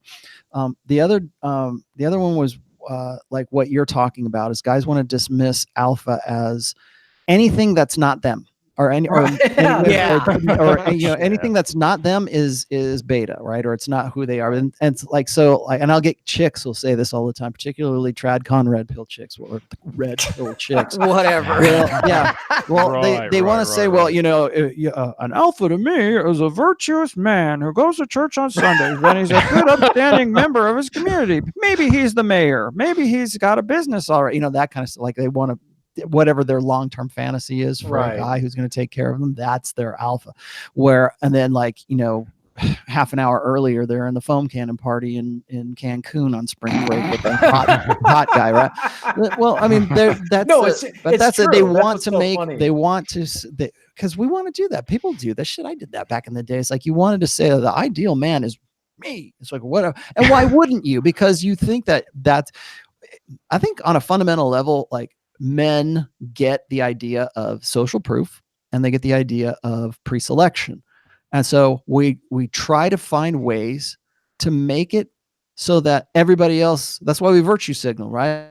Because we want to give ourselves social proof. We want to find a way, like some clever ass way to make people think that we have a higher value than we actually do. And some of it, when we're not as socially intelligent, we don't pull that off very well, and we look like idiots. Well, part of that is trying to say, well, alpha is whatever I am, and those guys, those scumbags and the drug dealers and the convicted killers in prison, those guys who really are alpha, no, they're not really alpha. And that's just one way that they just. And so it's funny you say that, because I think that really dovetails into what questions I had, because I think that regardless if you follow Royce or Vox Day's hierarchy, at the end of the day, one of the things that really matters to me is how content or accepting is someone of social hierarchy, regardless of what it is or how you label it. Do they accept where they are? Or are they accepting of the way that the hierarchy breaks down?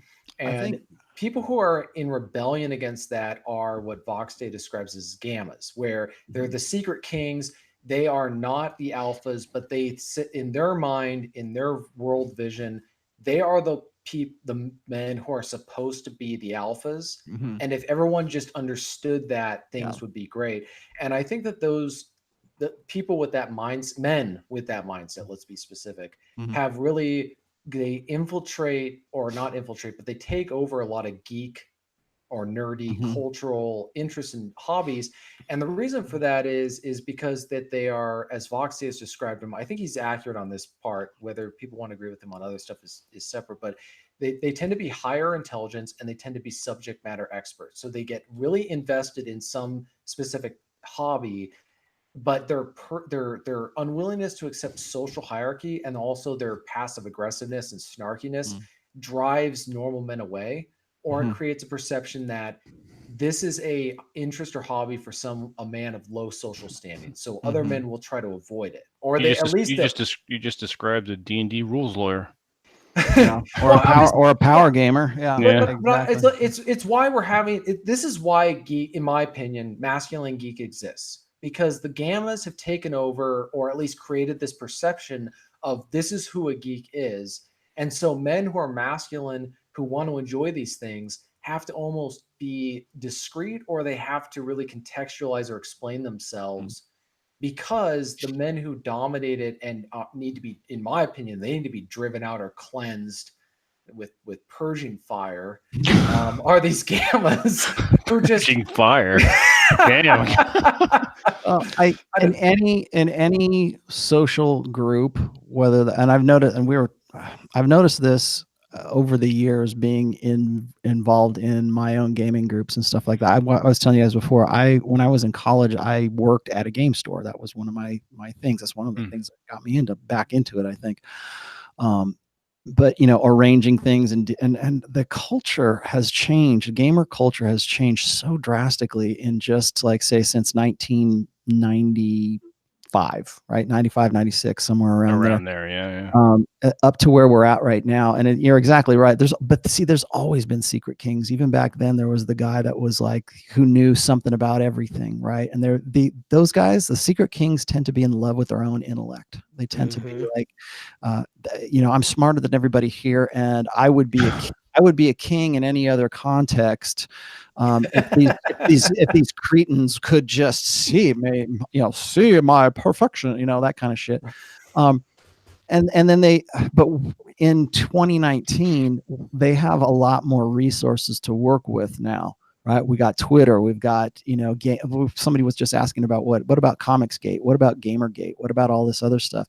And the reason you get things like, I remember when Vox Day was going head to head with those guys and the Hugo Awards, right? And it was the Sad Puppies or something like that. I can't remember the whole thing, but that to me, I saw that, and it was just like science fiction writers, and it was exactly what we've been talking about this whole time. You've got science fiction writers who are very social justice conscious, and that's all they write, and that's all anybody should ever be allowed to write, is social justice science fiction.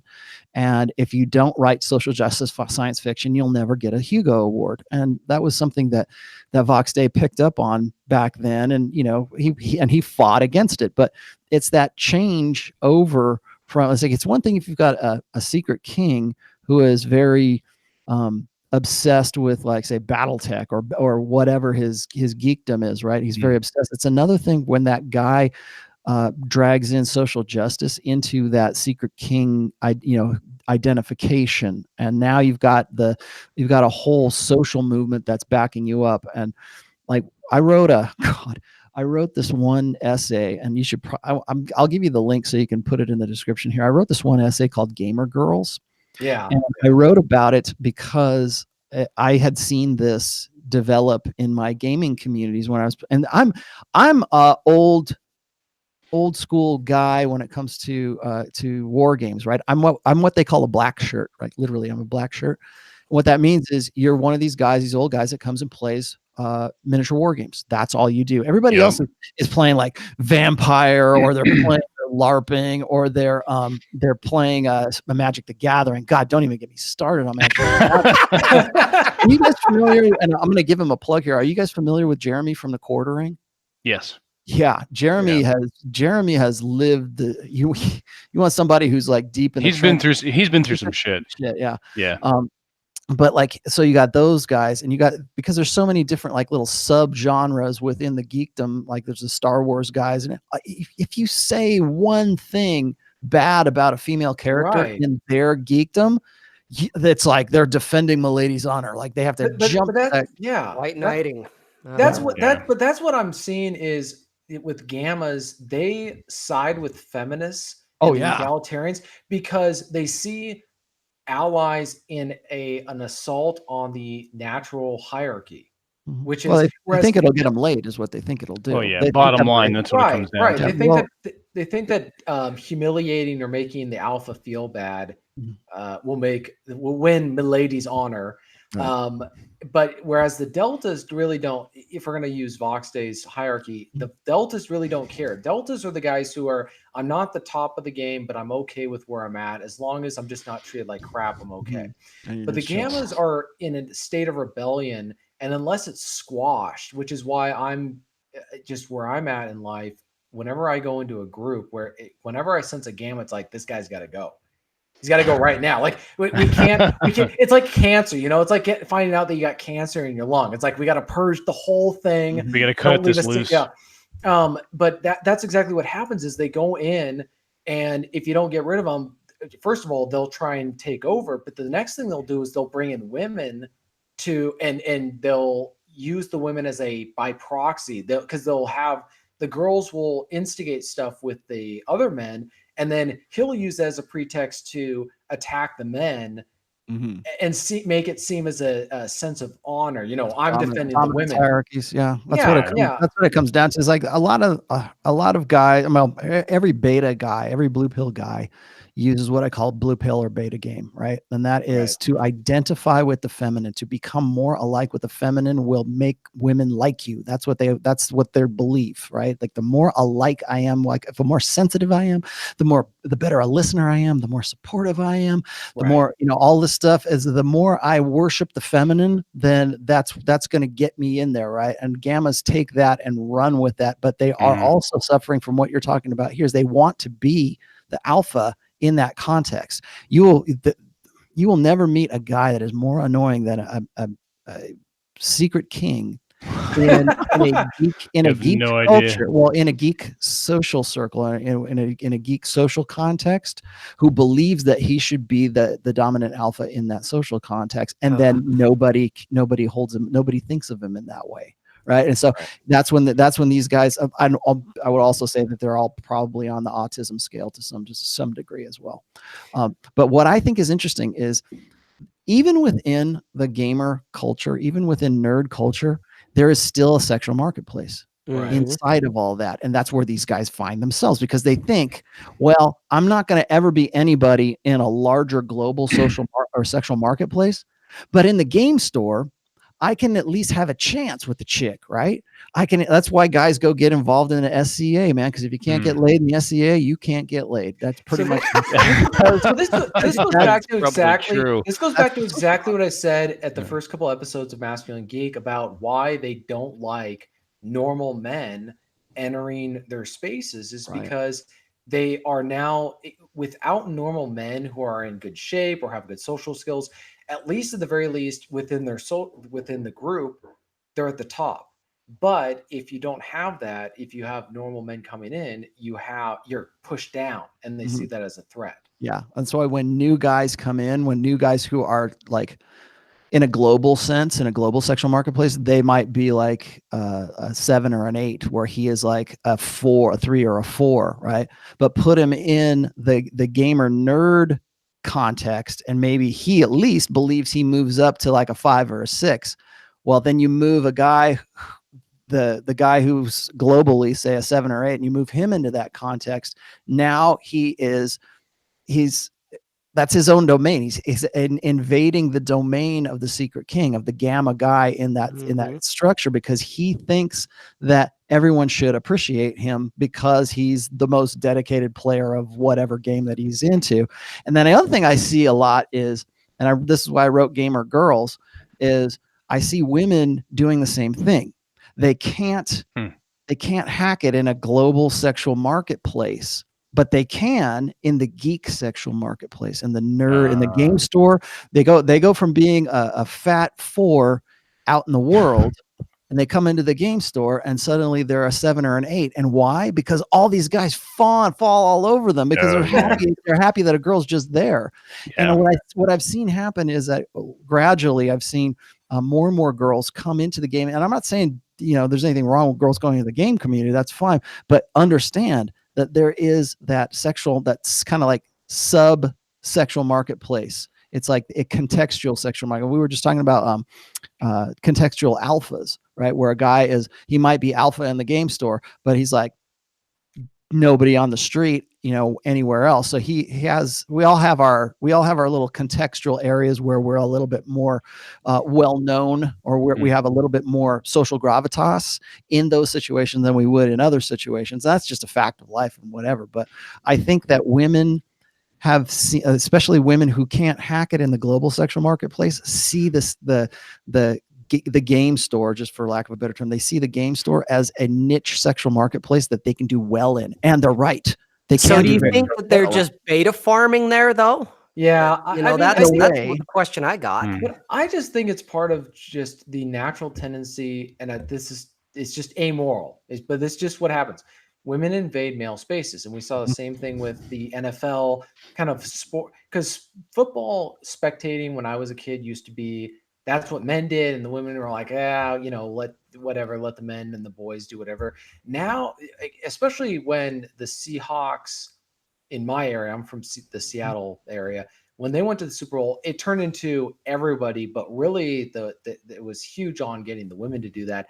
And you kind of see that where they move in and they take over a sport in terms of, they don't have to actually play the sport, but who's consuming something, right? And so it's just whenever whenever they see a lot of men doing something by themselves, they have this tendency to go say, well, I want to be as you've written, I want to be the first girl in there. And then naturally they want to bring in other girls in there so that they have more support, or it's just there's more women.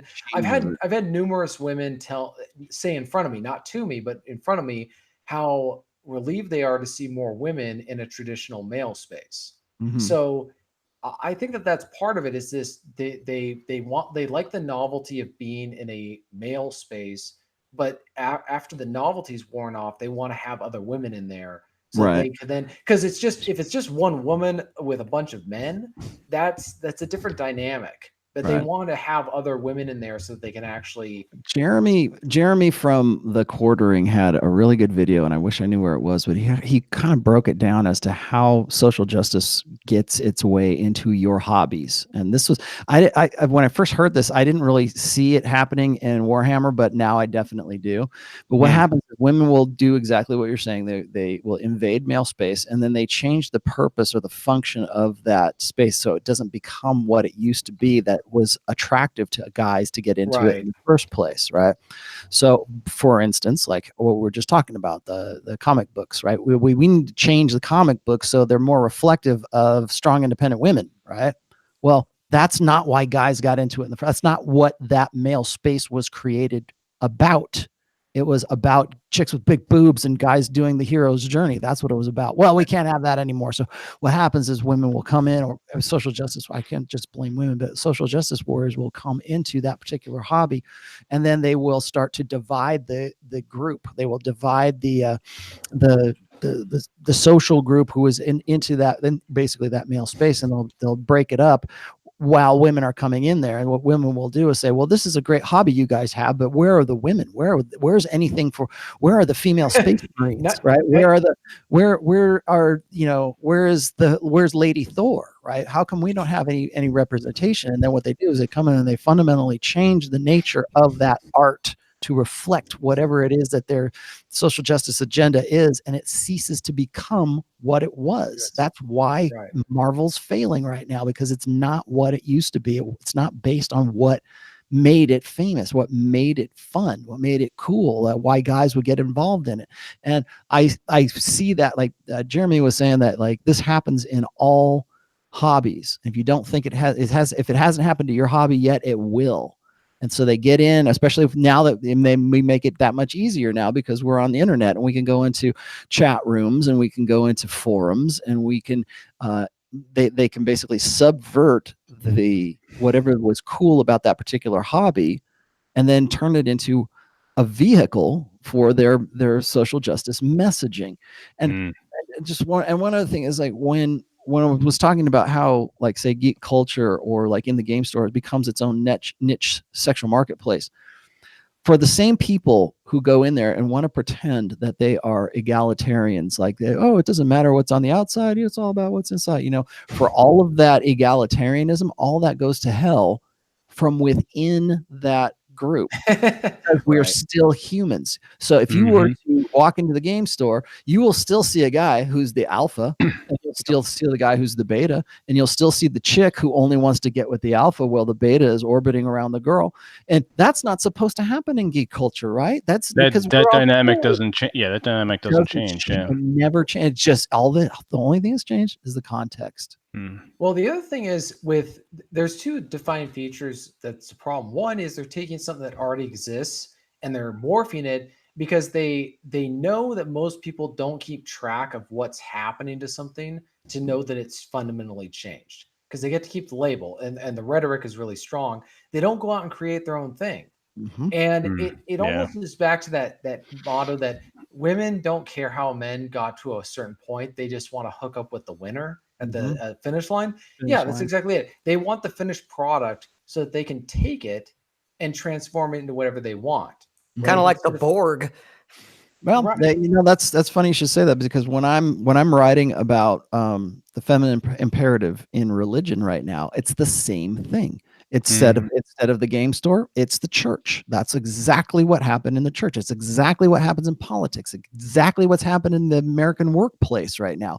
That it's the same process, only we're just talking about it being in hobbies. It's exactly the same thing. And I like what you said about how it fundamentally changes the art form. Like when you want to get into a real heated discussion with somebody, start talking about whether or not there should be more female representation in Warhammer 40,000. And people will lose their fucking minds, man, because what they'll say is like, well, we need more girls. And basically what they want is they want female Space Marines. That's what they want. And they have female, like in Age of Sigmar, they've got the female, basically the equivalent of female Space Marines there. And they pretty much changed the narrative, changed the artwork, changed the actual IP to accommodate that messaging. And what happens is, because you said they can't create anything new, so they have to take the successful franchises, or it could be a church, whatever, too, but they take the successful franchises and they fundamentally alter them to be something that they were never intended to be. And then they say, well, why can't there be female Space Marines? Why can't there be this? Well, because when we were writing this way back in the day, when we came up with the idea, it was only men who were going to be. And then they'll say, well, how come there's no female Imperial Guard miniatures? Because in the beginning, there were no females in the Imperial Guard. Because well, we should just change it. Well, now do you hear what you're saying? Do you hear what you're saying? Now it's no longer Warhammer 40,000. Now it's no longer Star Wars. Now it's no longer Marvel. It's what you want it to be. Not what the artist, not what Gene Roddenberry wanted it to be, not what George Lucas wanted it to be, not what the writers at Old Games Workshop wanted it to be. What you want it to be. And so it's a small contingent that seems to be pushing this. It's not like a huge population, because fundamentally, it's Pareto's law. It's the small vocal minority. But if you have a bunch of weak people who don't say no, that's the minority. Well, that's it. Yeah. You don't need a whole lot of people. And so this is where I get really frustrated when I see these very loudmouth, annoying, obnoxious people push everyone around. And so this is actually the question I was going to ask Rollo is, what my thought is, masculine men need to start reclaiming these territories, if you will, for masculine men, and saying, no, this is not just for geek stuff, is not just for gammas or nerds or dorks or dweebs or whatever you want to call it. This isn't the 80s anymore. This is stuff that it's perfectly legitimate for us to want to play these games, or to be interested in these comic books, or to be interested in art, or do Shakespeare and all that. What are your thoughts on how do we do that? What's the best all strategy? that good stuff? Yeah. Well, first of all, I say this every time somebody asks me for a prescription of something, and you have to be aware of it first, and you have to raise awareness to what's going on. I think I've done a pretty good job of that since we started this. But when I was saying, I mean, that's really all my work is. It's raising awareness. I don't really give prescriptions for guys, because I think every guy's story is different. I don't presume to have like a formula to change people's lives, across the board. I'm glad I can give people the tools, and maybe that's part of it right there. But I also think that in that awareness, we need to encourage guys to take action. For instance, like I was saying before, there needs to be creative individuals who need to create new genres, new things. We need the next Star Wars. We need the next Star Trek. All this stuff is like the Star Trek that was just out. What was the name of it? Star Trek Discovery? Is that what it is, or it's something else? Something to that effect, yeah. The newest one that's out there, and people are just saying it's horrible because all they focus on is like the two gay characters that are on the show, or there's no white men on the show at all unless they're in like some robot or some alien suit or something like that. But they think that is a step in the right direction, but yet the ratings, it falls apart. Well, why is that? Because men, like when you're talking about the NFL used to be the only place that an advertiser could consistently reach a male audience. Now, not so much anymore, because guys are giving up on it because it's become so feminized, because we have to wear pink in the month of October, right? Because we have to have the Gillette commercials, and we have to have all of this female empowerment commercials on Super Bowl Sunday. And so guys walk away from that. They walk away from the NFL. Guys walked away from church, right? I mean, men are leaving the church in droves right now because it's the church is actively hostile towards men. Well, I see the same thing happening with like the hobbies that I love. Like when I see like the Marvel Cinematic Universe changing fundamentally, because Disney is like the devil, and they will change anything into whatever fits the feminine imperative. So when I see that, the only way I can think of is for guys to get back and get active and to write their own stuff, to write something new and say, you know what, I'm not going to change my artistic vision of this because I'm trying to carry water for the social justice warrior movement. I'm doing this because it's an honest to God, creative act. Because what happens is, like what we were talking about before, is when social justice warriors take over those franchises, what they produce isn't art. It's a contrivance. It's all contrived. Right. That's the waste. That's what's really tragic is think about all the stuff, but think about all the stuff that they could have done instead of doing these stupid remakes. Like Disney just did a remake of Dumbo. Why? What? Yeah, why? Why? I know that. Yeah, and they've done remakes. They did remakes of Ben-Hur. I'm sorry, you think you did a better job than Charlton Heston? Seriously. What? Why do they do that? Because they lack any creativity, but they still have the need. Like, why don't we make Ben-Hur a chick, man? Let's put him on the right. Well, but the thing is, think about all the great stories that either fiction or not that could be told. Like, I'm looking at the opportunity cost of what could have been done and isn't being done in our day and age with Hollywood and also with the technology. The only thing I've really seen done that's really appropriate for the technology is Peter Jackson's film, They Shall Not Grow Old, where he took technology to update. I just watched it, and it was just with my buddies, and it was very powerful to think, because it really brings out the humanity of these men. But I was like, there's no other film recently that I can think of that's really done that, other than some of the films in like maybe 6 years ago or whatever. But they're just not. I mean, even with Captain America Civil War, they had to have that one power chick comment during the funeral service or whatever. But it's just the ideology that the cancer of social justice warrior propaganda infects everything. And that's what's really sad, is that generation, 20 years from now, it's going to be painful to watch some of this stuff, or it's going to be completely worthless because nobody's going to want to watch it, because it only was made to satisfy an ideology that was in power right now. But I don't think that. But what they do is they play on the need for nostalgia of guys like me, right? Or guys who are Generation X. They won't say, "Oh, we're going to do a new, we're going to do some, we're going to make a movie of a sitcom that came out in the 80s or something like that. You're going to love it, right?" Of course, what they do is they just take that franchise, ruin it, because they don't really stick to the actual characters of that old school franchise. They just create their own characters to fit into those rules that sort of look like those old characters, but they're there to teach you a social justice. It's agitprop, right? It's there to teach you that social justice message. But I think, like, to solve is that there's a solution to the problem. It's going to take creative guys who are going to have to, first of all, be aware of all this. You're going to have to be red pill aware and understand that the people that if you write something that comes from your heart and that is you're writing, like, say, the next Captain Kirk or the next Han Solo, you're going to get fought every step of the way because you wrote that character. People they wait their entire lives to find some guy to write something like that so they can hate on that guy, because, like you said, like the Secret Gammas, they want to say, well, or the Secret Kings, they want to they want that opportunity to defend Milady's honor. And if you're writing a story that's a work, and that especially if it's popular, you're not only is it popular, you're going against the narrative, but you're also taking away that guy's social proof, because he should have been the one who wrote that really great story that you wrote.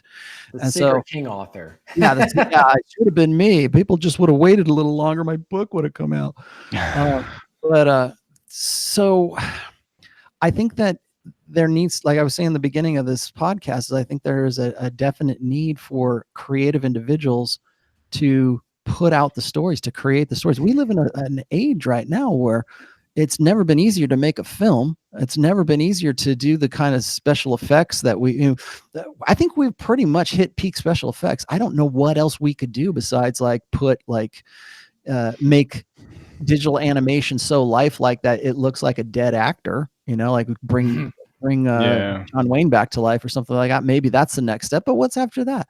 What is lack? We have all of this facility and all of this capacity, but we have no ideas. We have a complete dearth of creativity. And people are afraid to be creative right now. They're afraid to put something out that's going to run them up the flagpole, because really they're risking personal destruction by doing something like that. If I go and I write, like, for instance, we can write 50 Shades of Grey and people love it. It's a bestseller and all that. We can turn it into a movie, which is kind of eh. But what if a guy tried to write 50 Shades of Grey? What if, just because it's the context of within which it was written. I would say even right now, if you were to write a story like that, people would accuse you of, you'd get Me Too'd for that. Somebody would come out of your past and say, "Oh, he touched me wrong when I was." You would still have to use a pen name. Yeah, to keep your book from going out, that's what they would do. Yeah. And so I think you're gonna need to find some guys who have really good creative novel ideas, because the old franchises are dead, and SJW sucked every last bit of life out of them. They're not coming back. Star Wars is dead. Marvel Cinematic Universe is just about to die. Marvel Comics is dead. Warhammer 40,000 is turning into a little, it's no longer the grim dark. It's now like, multicultural, let's all have fun with the kids kind of thing, which is weird to me, because like 40K used to be really, really dark. I mean, really depressing, and that was the whole. I mean, for Christ's sake, the spaceships don't go through to warp speed or anything like the Enterprise. They go through hell to get from one side of the galaxy to get to the other. Literally, they go through hell to get to the other side. But now it's because it's this new family-friendly crap. Then that it changes the fundamental nature of the IP. And so what I think what we need, if you want to solve this problem, we need to get guys who are creative thinkers, who have the balls to go and go against the social justice norm. And they have to also be aware that they're even in that norm to begin with, because a lot of guys don't realize that they're even fighting the gender war when they actually are fighting the gender war, until they get told no, until somebody, and then they get flack for it. We need the new Star Wars. We need the new Alien. We need the new Predator. We need the new, because I don't know if you saw the Predator movie. I love Predator, and I love Aliens, and I love Predator and Aliens, but man, they just that. Well, that's what's shocking, is a lot of these films could never be made today. Yeah. Just because they were made. The thing with the ideology that's taken root now is that it eats itself. it's constantly changing the rules and norms so that what was considered acceptable by that ideology's point of view 20 years ago is now controversial and unacceptable. It's deviationism, it's counter-revolutionary. And so I think that but at the same time, there's opportunities to tell original stories that are pro-masculine or pro just good stories or good art without catering to these people. But yeah, guys got to understand what they're getting themselves into, because when they get flack, if they don't know that, if they're not aware of that, they're shocked, like, oh my gosh, I'm sorry, I didn't know I was offending. I'll try to write a better strong female independent character in the next one, right? Yeah, exactly. They'll kowtow to that because they think that because they got that flack, that's what other people want.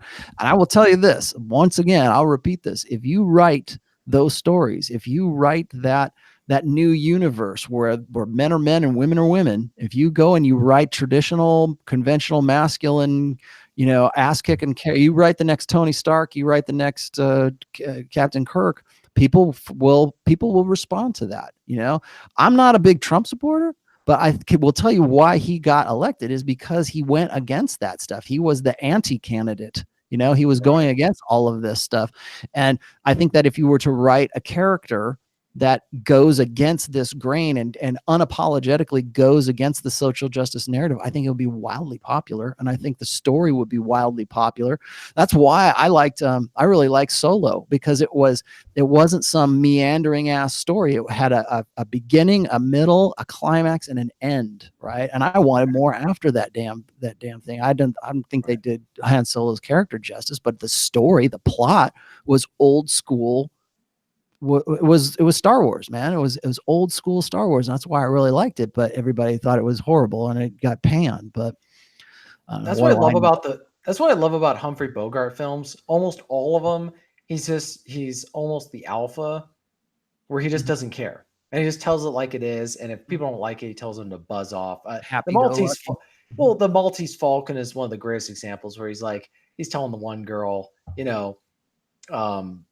he's in love with, there'll be a few hard nights after I've sent you over, but that'll pass. It's sort of like, and I have the book, I haven't read it because I understand it's almost the movie was almost the same thing, but so that was the original character, but he's like, yeah, I love you, but you shot my partner and I got to send you over, and there'll be a few hard nights. I'll just have a couple drinks and I'll forget about you. Right. Like that character would never be written out. Exactly. It's like Indiana Jones. Indiana Jones could not be written today because people would have so much, it's a typical white man.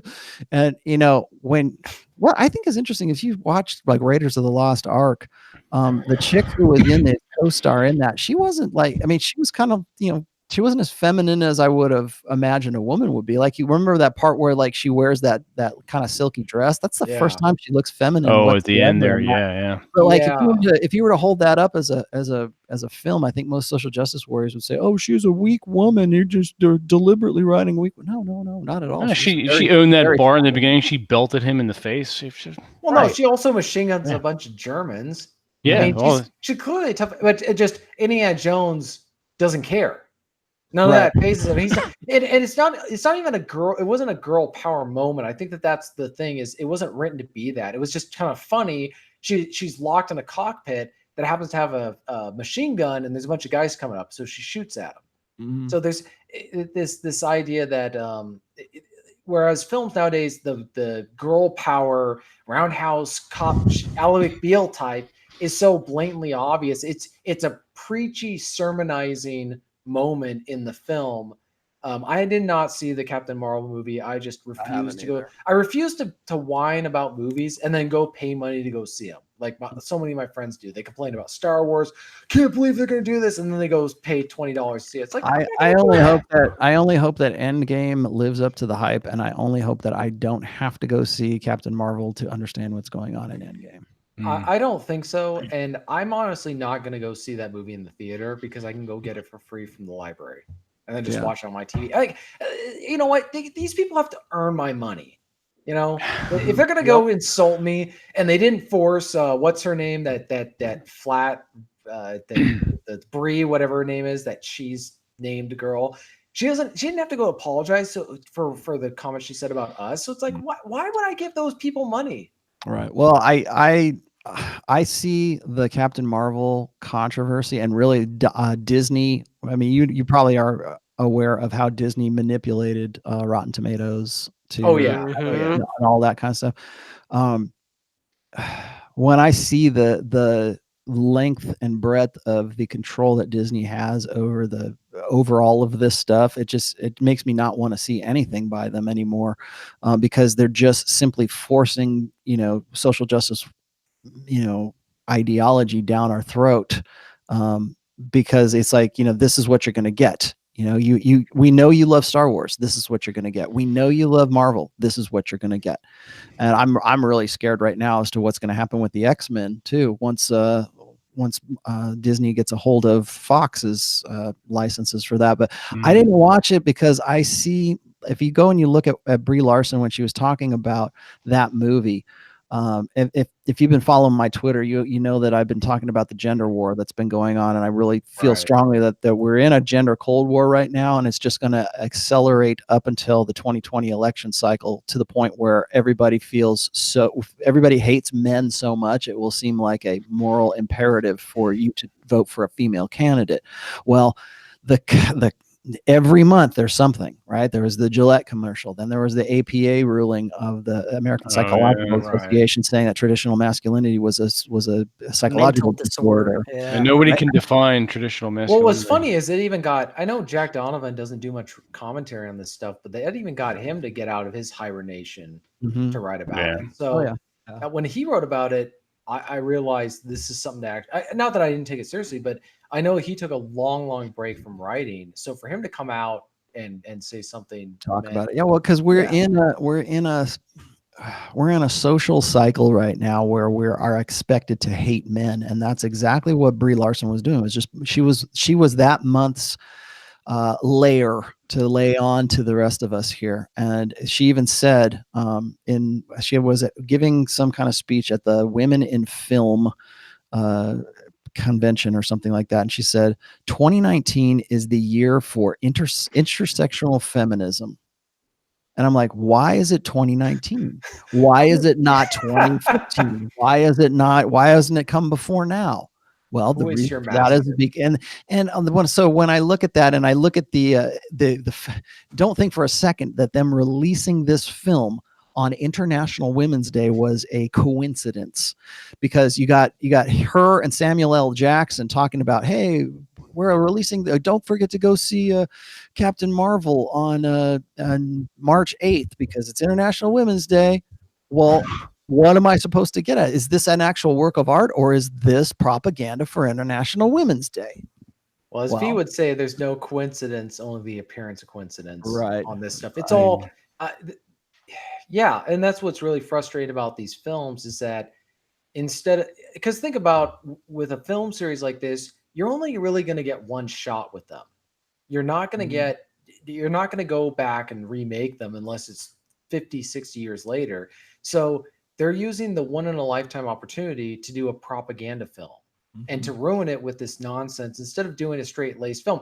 I think that this is one of the reasons why The Matrix holds up so well over the years, is because it was a philosophical film without an ideological lens necessarily. They were just saying, we want to make a good movie that raises some interesting philosophical questions. And I think that's why the movie stands up, and nobody thinks of it as either one way or the other, because it wasn't meant to be that kind of a film. Yeah.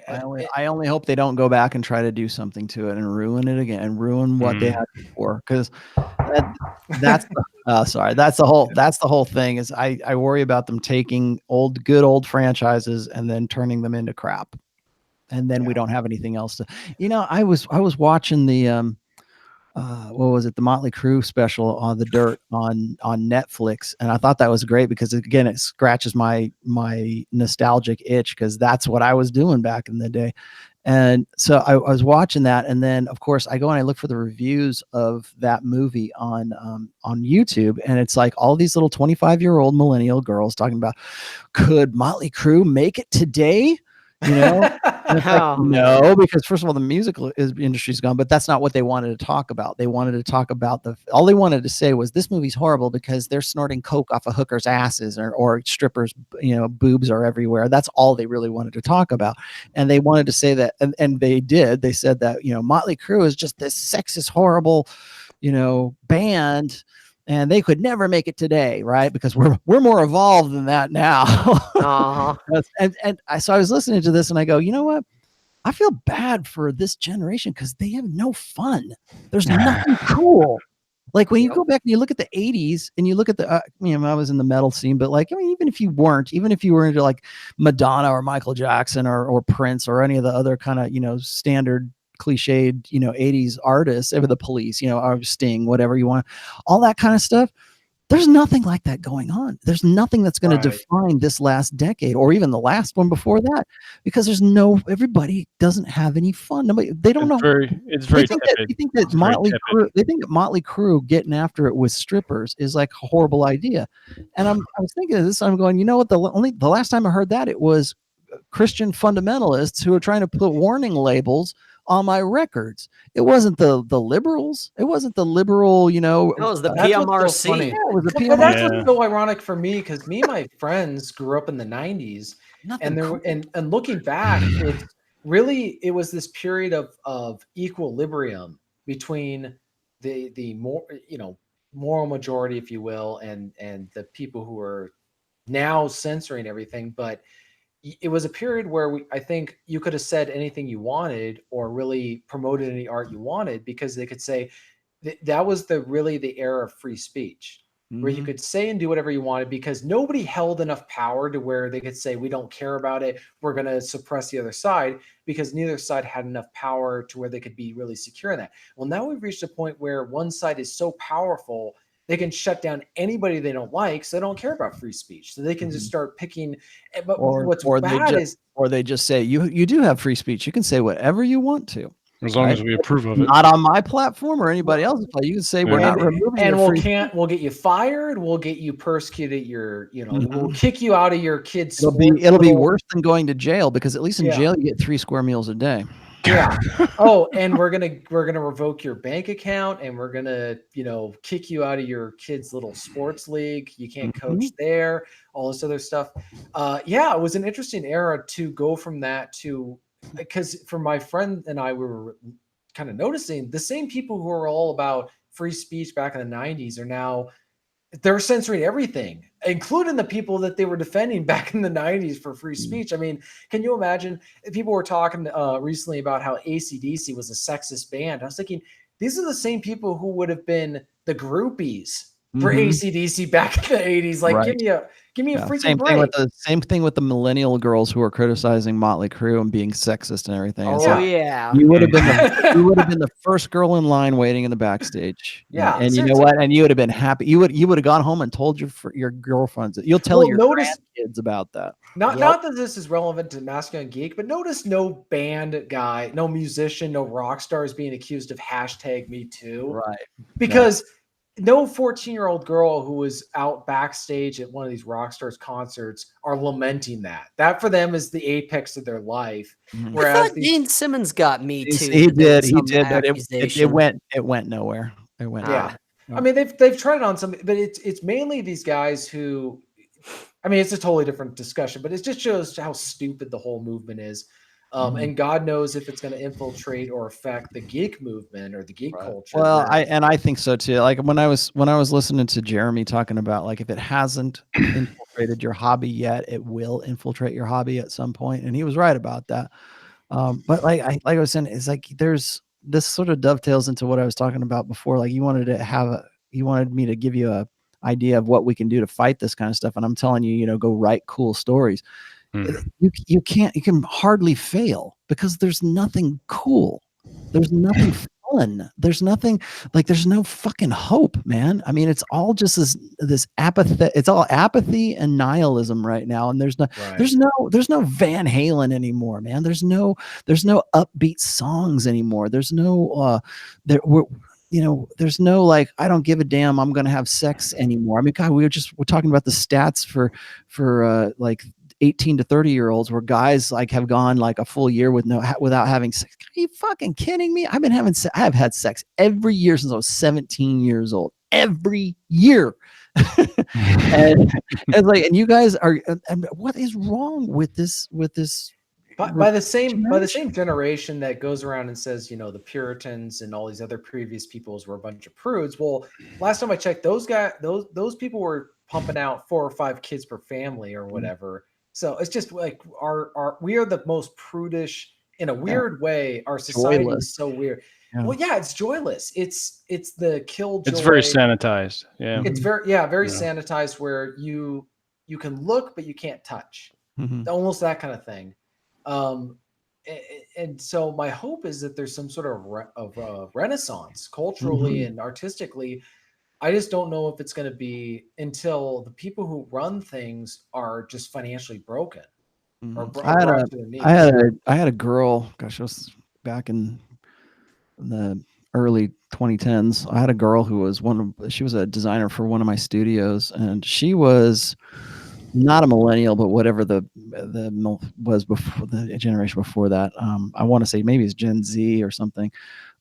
But she hit me up one time at lunch and she says, it must have been really cool to grow up in the 80s. And she just wanted me to tell her like what the 80s were all about. Right. Like, well, okay, I'll tell you what I knew anyways. Cause I think like there's this idea, like I think people sort of look at the 80s today as like we used to look at the 50s, like sock hops and stuff like that when we were in the 80s. Right. We're like, oh gosh, 30 years ago, that's kind of old, but like now people keep looking back to that stuff. That like 80s music is still as popular as ever because we got to go back in time to get anything cool. There's nothing cool. Well, I think also the 80s was such an optimistic period. Yes. For no matter, I mean, we've talked about this before. There was that film. I don't know if you ever saw it, but Better Off Dead with a very young John Cusack. And it's a film about a guy who's trying to kill himself because his girlfriend broke up with him to go hook up with the ski guy. And yet it's done in a tongue-in-cheek way, but it ends on such an optimistic note and it's done in such a lighthearted way. And then you got Ferris Bueller's Day Off. You have all these other films that came out in the 80s that were like life. The message was it's going to be okay. Whether you're a geek or a nerd or you're whatever, it's going to be okay. You're going to get through it and life's going to move on or whatever. Whereas now it's this sort of black pill. Yeah. Well, they've got two contradictory things. Is we've made all this progress, but we've got so far to go. And it's like a beast that's never satisfied no matter how much it devours. Yep. And that creates a sense of despair among people who are part of that ideology and who are pushing the narrative. It's a narrative that will never be satisfied. It's a perpetual revolution. I see this guy in here that says 4chan is real social media. You're damn right. Damn right it is. You are damn right it is. I've joked that the day this ends is the day the Chans get unleashed or just get like full mobilized and start going to war against these people. I know. Because we saw Gamergate, but like they pick something like The Legend of Zelda or something that's just beloved by all autists, and then suddenly the forces get unleashed and it never ends. Like it just like they go all out nuclear warfare. I think it. What's Release funny, the Chans. You know what's funny is Unleash the Kraken. You guys probably remember MySpace, right? MySpace came out before Facebook, and they had to like sort of shut down MySpace because it just became such a cesspool of like just people throwing it was totally unregulated, and so anybody could like throw anything. But I thought what was interesting about that is it's interesting in the same way that 4chan is interesting because that is human nature. That's a real friggin' human. The guy in 4chan who's typing, one of the reasons why we even know what like that troll picture looks like, or like the Pepes and stuff like that, all because everybody's becoming the real human that they are on 4chan or on MySpace. And you know what? We're seeing that happen in Twitter, and Twitter's getting away from Jack Dorsey now. And I think actually Twitter's probably going to end up dying. I know Facebook is going to die, and the reason Facebook's going to die because you can't be a 4chan human on Facebook. All right. Anyways. Yeah. All right, guys, I got a jet. We've gone for 2 hours here. Yeah, I was going to say we're over the 2 hour mark. Rollo, thanks again for joining us. Yeah. It's a pleasure. Sure. It's a Anytime. pleasure. Yeah, this has been a lot of fun. I actually get to do something that's a little bit different than what I'm normally used to. So I hope Yeah. somebody, Welcome back some people anytime, got Rollo. stuff out of this. Yeah, Yeah, sure. we'd love to have you back. Absolutely. I'd be happy to. We got to, you really got to do is get me and Jeremy from the Quartering. I was when we were mentioning him, I was thinking that. Yeah, we'll Jeremy would be reach out. he'll be a great guest for you guys. Excellent. Is there anything you want to plug? Just that my fourth book is still in the works right now. I'm deep inside of it. I will be at the Patriarchs Convention in May 3rd through the 5th. That's going to be more for like married guys. Married, you want to get married. You don't want to get married, but you want to have kids, or you already have kids, or you are divorced and you're trying to get back in the sexual marketplace.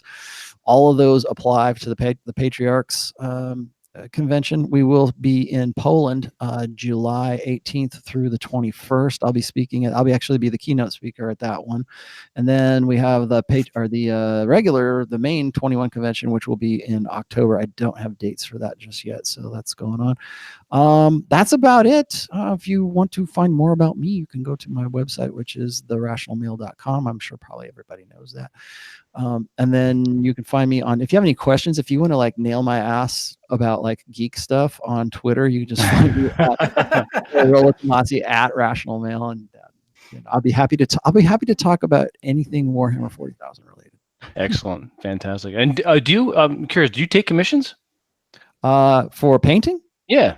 I used to. I don't really need to anymore. Well, that's true too. Yeah. But I would, if it was like a special project for somebody, I would probably just up and do it. But okay. Yeah, I used to actually. I threw around the idea of being a professional painter for a while, but I don't know. I always feel like I'm wasting time doing other people's stuff instead of my own. So because I have such a limited amount of leisure time as it is, I would have to either do it like as a profession or like not do it at all. So gotcha. I paint for myself right now. Gotcha. That's the way to go. Yep. All right, everyone. We still have 61 people in the chat, and I want to say thank you for joining us. It's been a pleasure. It's been real fun. We'll do it again. And you can find us on masculinegeek.com, on Twitter at masculinegeek1. You can find us on SoundCloud. Just type in Masculine Geek. You'll get there quick. Obviously, the YouTube channel. And on the website, go sign up for the newsletter. It drops every Monday. You get something from both, all three of us, TJ, Rob, and myself, which is interesting. It could cover anything from finances to women, to personal stories, to geekery, to anything. So sign up for that. You won't be disappointed. And we're going to say goodnight to everyone. Thanks again. All right, fellas. Yeah.